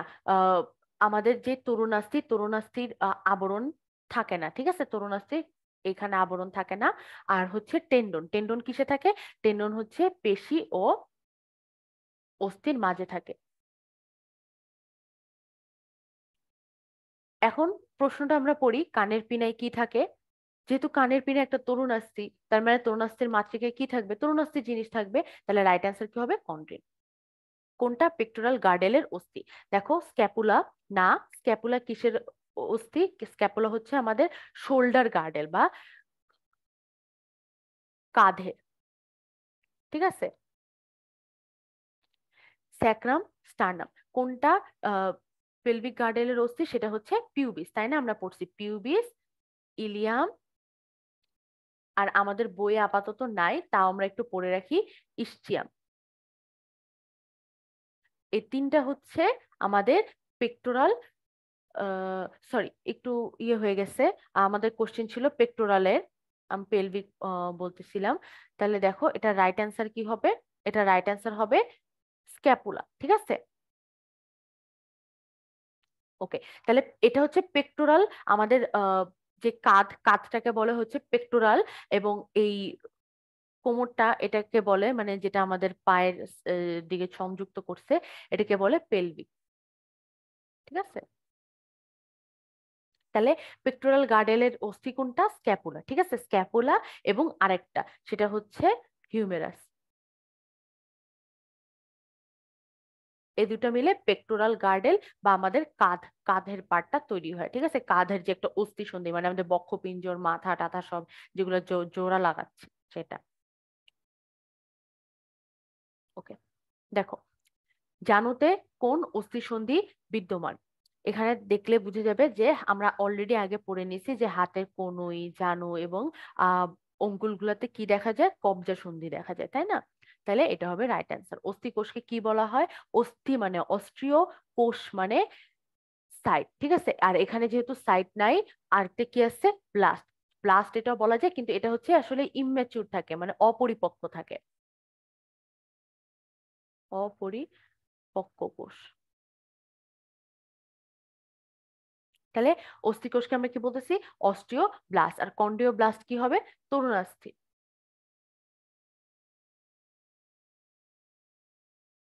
ফাইব্রোব্লাস্ট, ফাইব্রোব্লাস্ট কি, ফাইব্রো মানে হচ্ছে ফাইবার, ব্লাস্ট মানে হচ্ছে কোষ।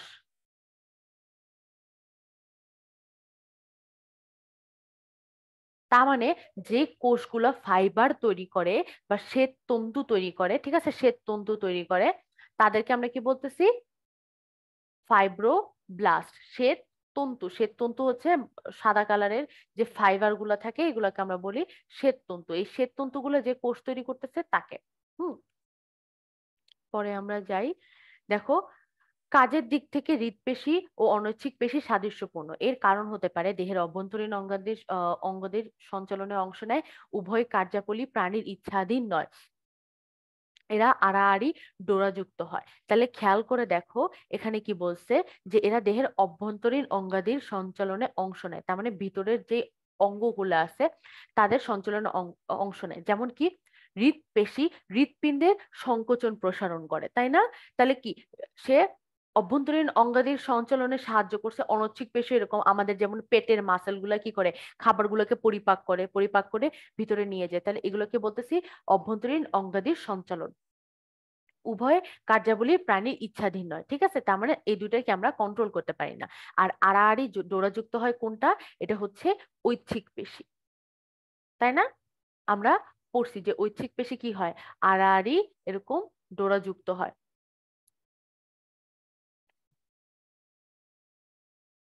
তাই না? এরকম মাঝখানে গ্যাপ থাকে।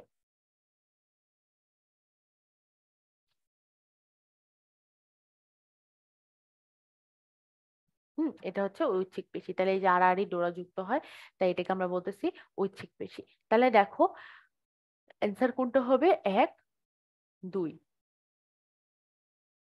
ওকে, নিচের কোন অংশটি বেশ শক্ত, লিগামেন্ট, ফাইব্রোব্লাস্ট, টেন্ডন, তরুণাস্থি। তো চিন্তা করে দেখো কোন অংশটা বেশি শক্ত হবে, সেটা হচ্ছে আমাদের টেন্ডন, তাই না? এটা হচ্ছে একটু শক্ত হয়, কারণ এটা মাংসপেশির সাথে যুক্ত থাকে, মানে অস্থির সাথে মাংসপেশির সংযোজন করে। লিগামেন্ট একটু ইলাস্টিক, তাই এটা কম শক্ত। ফাইব্রোব্লাস্ট একটা কোষী, আর তরুণাস্থি নরম হয়। যার স্থিতিস্থাপকতা কম সে বেশি শক্ত হবে, টেন্ডনের স্থিতিস্থাপকতা কম, তাই টেন্ডন বেশি শক্ত। দেখো অস্থির তন্তুগুলো কি দিয়ে গঠিত হয়, অস্থির তন্তুগুলো অলওয়েজ মনে রাখবা, এই সকল যে গঠন করার কাজ আছে, এসব গাঠনিক কাজ সব কিন্তু প্রোটিন করে। আমাদের অস্থি বলো, তরুণাস্থির ভিতরে যে ফাইবার গুলা বলো, অথবা চুলের ফাইবার, নখের ফাইবার, তারপরে হচ্ছে হরমোন, এনজাইম, এই সকল ধরনের গঠন করা জিনিস হচ্ছে প্রোটিন করে, ঠিক আছে। লিপিড আর কার্বোহাইড্রেট হচ্ছে আমাদের শরীরে শক্তি প্রদান করে, ঠিক আছে, শক্তি প্রদান করে। আর এর কাজ হচ্ছে সকল গাঠনিক বস্তু তৈরি করা। তার মানে তুমি যদি ভুলেও যাও যে কোনটা দিয়ে তৈরি হয়, তুমি কমন সেন্স খাটায় বলতে পারবা কি, প্রোটিন হবে। তাহলে দেখো এখানে কি বলছে, এখানে বলছে যে নিচের পি অংশটা কি, দেখো যোজক কলার ভিন্ন রূপ, দেহের সর্বাপেক্ষ দৃঢ়কলা, এবং এরা কোষকে অস্টিওব্লাস্ট বলা হয়, এতে 40 থেকে 50% পানি থাকে। তাহলে খেয়াল করো যোজক কলার ভিন্নরূপ কোনটাই, শুধুমাত্র এই পি অংশটাই। পি অংশটা কি, পি অংশটা হচ্ছে তরু নাস্থি, তাই না? আর বাকিগুলা কি, সব অস্থির। তাহলে অ্যান্সার হবে এটা। এখন দেখো কিউটার জন্য কি প্রযোজ্য, কিউটার জন্য প্রযোজ্য হচ্ছে আহ কিউ চিত্রে আমরা দেখছি যে এটা কি, এটা হচ্ছে অস্থির আহ অংশ, তাই না? তার মানে দেখো এই কিউ পার্টে, এই কিউ পার্টে কি হয়, সাইনোভিয়াল রস থাকে, অস্থিতে তরুণাস্থি যুক্তি হয়, এবং এই অস্থিতে অস্থিতে সংঘর্ষ হয় না। তাহলে দেখো কি বলছে, আহ এই অস্থিতে তরুণাস্থি যুক্ত হয়েছে কারণ কি, এটা একটা অস্থি, আর অস্থিতে অস্থিতে ঘর্ষণ হয় না, তার মানে রাইট অ্যান্সার কি হবে, বি। ওকে, এই জায়গাটা ইন্টারেস্টিং, দেখো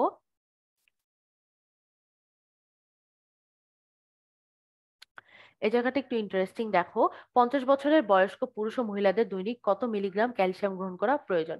তাহলে দেখো কত মিলিগ্রাম ক্যালসিয়াম গ্রহণ করা প্রয়োজন, আমাদের স্বভাবত 1 থেকে 1.5 কেজি, সরি 1.5 গ্রাম ক্যালসিয়াম লাগে প্রত্যেকদিন, কেজি না, আমাদের শরীরে থাকে 1 কেজির মতো, কিন্তু আমাদের নর্মালি প্রত্যেক দিন হচ্ছে 1 থেকে 1.5 গ্রাম লাগে। এখন কোনটা এখানে আসছে, দেখো 1 আছে আর 1200 আছে, এখন 1 হচ্ছে সর্বনিম্ন, 1 মিলিগ্রাম মানে হচ্ছে 1 গ্রাম, ঠিক আছে, তাই না?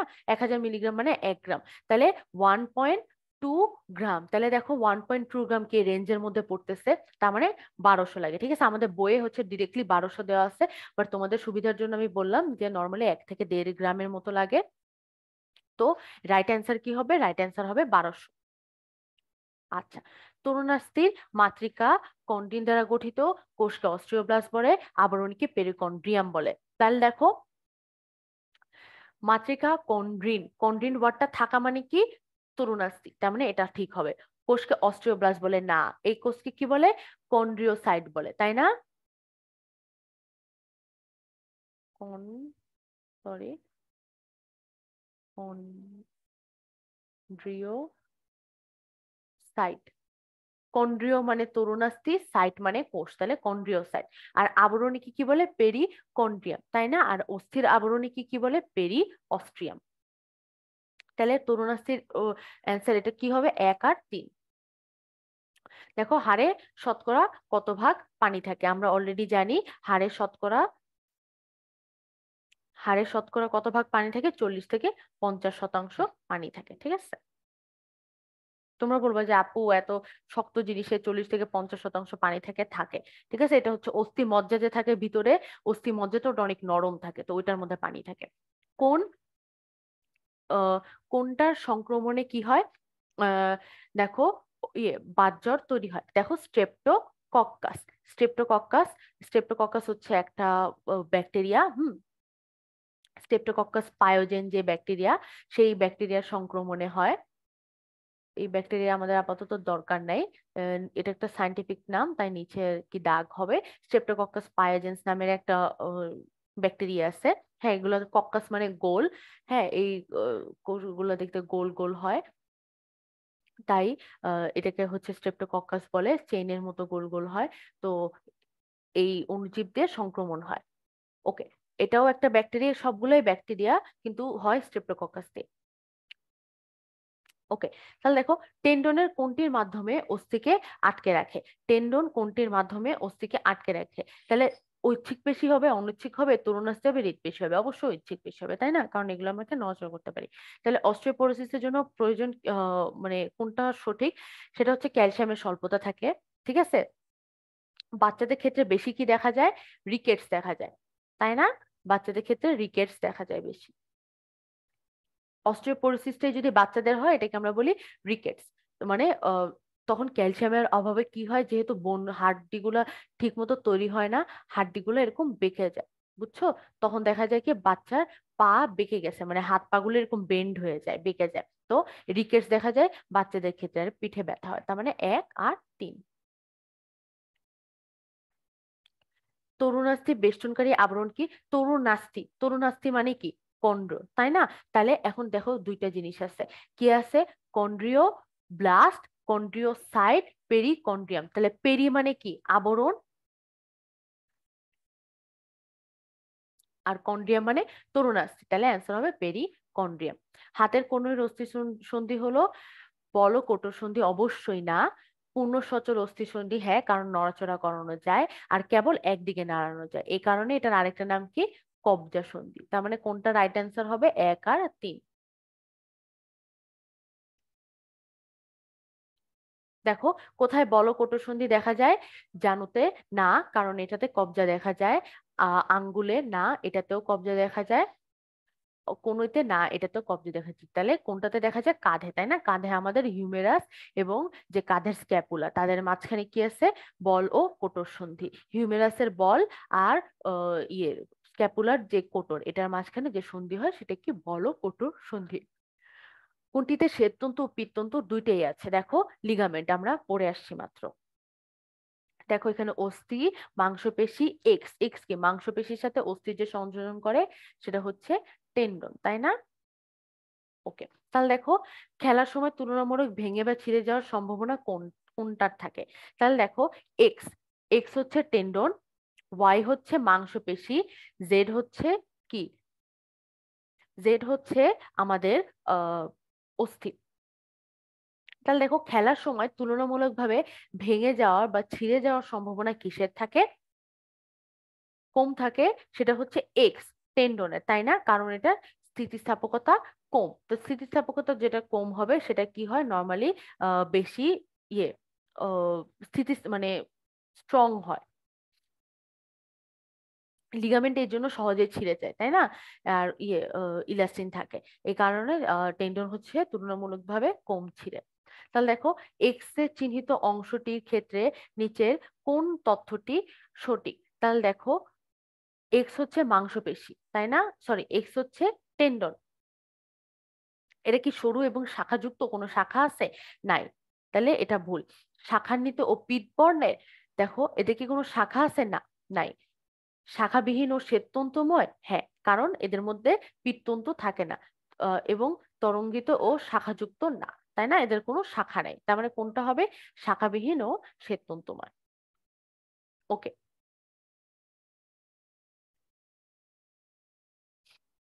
তাহলে দেখো কি বলছে।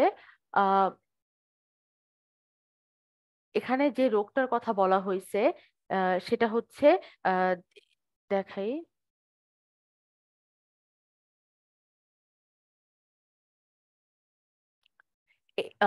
এই রোগ বলতে এখানে বোঝানো হয়েছে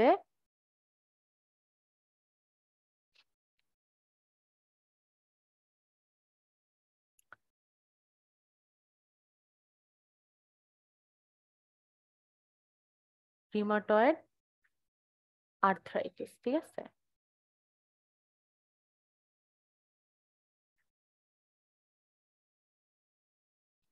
তাহলে রিমাটয়েড আর্থ্রাইটিস হচ্ছে যে রোগ, এখানে কি রহমান সাহেবকে এখান থেকে ওনাকে সেভ করার জন্য কি কোন কাজটা করতে হবে? যন্ত্রণাদায়ক গিটের উপরে গরম সেক দেওয়া, হ্যাঁ, কারণ তোমাদের যদি কোনো কোনো সময় প্রদাহ হয়, ওই জায়গায় যদি আমরা গরম সেক দেই তখন কি হয়ে যায়, ওটা প্রদাহটা কমে যায়। সুষম ও আঁশযুক্ত খাবার খাওয়া, ঠিক আছে। তাহলে 1 আর 2।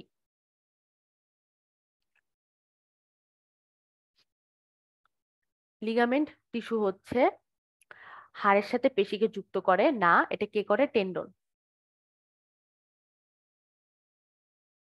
হাড়ের সাথে হাড়কে সংযুক্ত করে, হ্যাঁ। পিট বর্ণের, হ্যাঁ, কারণ এটার মধ্যে পিট তন্তু থাকে। তাইলে 2 আর 3।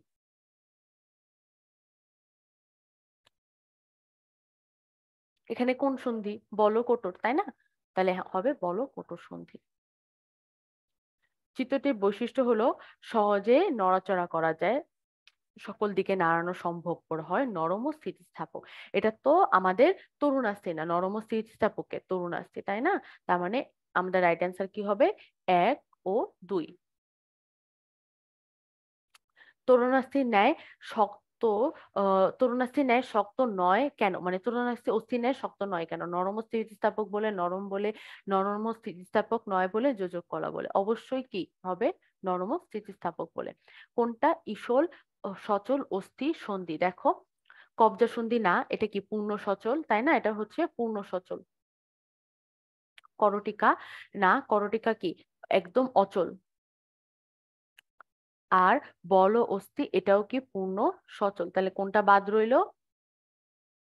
ক নাম্বার, তাই না? তাহলে অ্যান্সার হবে মেরুদণ্ডের অস্থি সন্ধি, শুধুমাত্র একদিকে নাড়ানো যায়।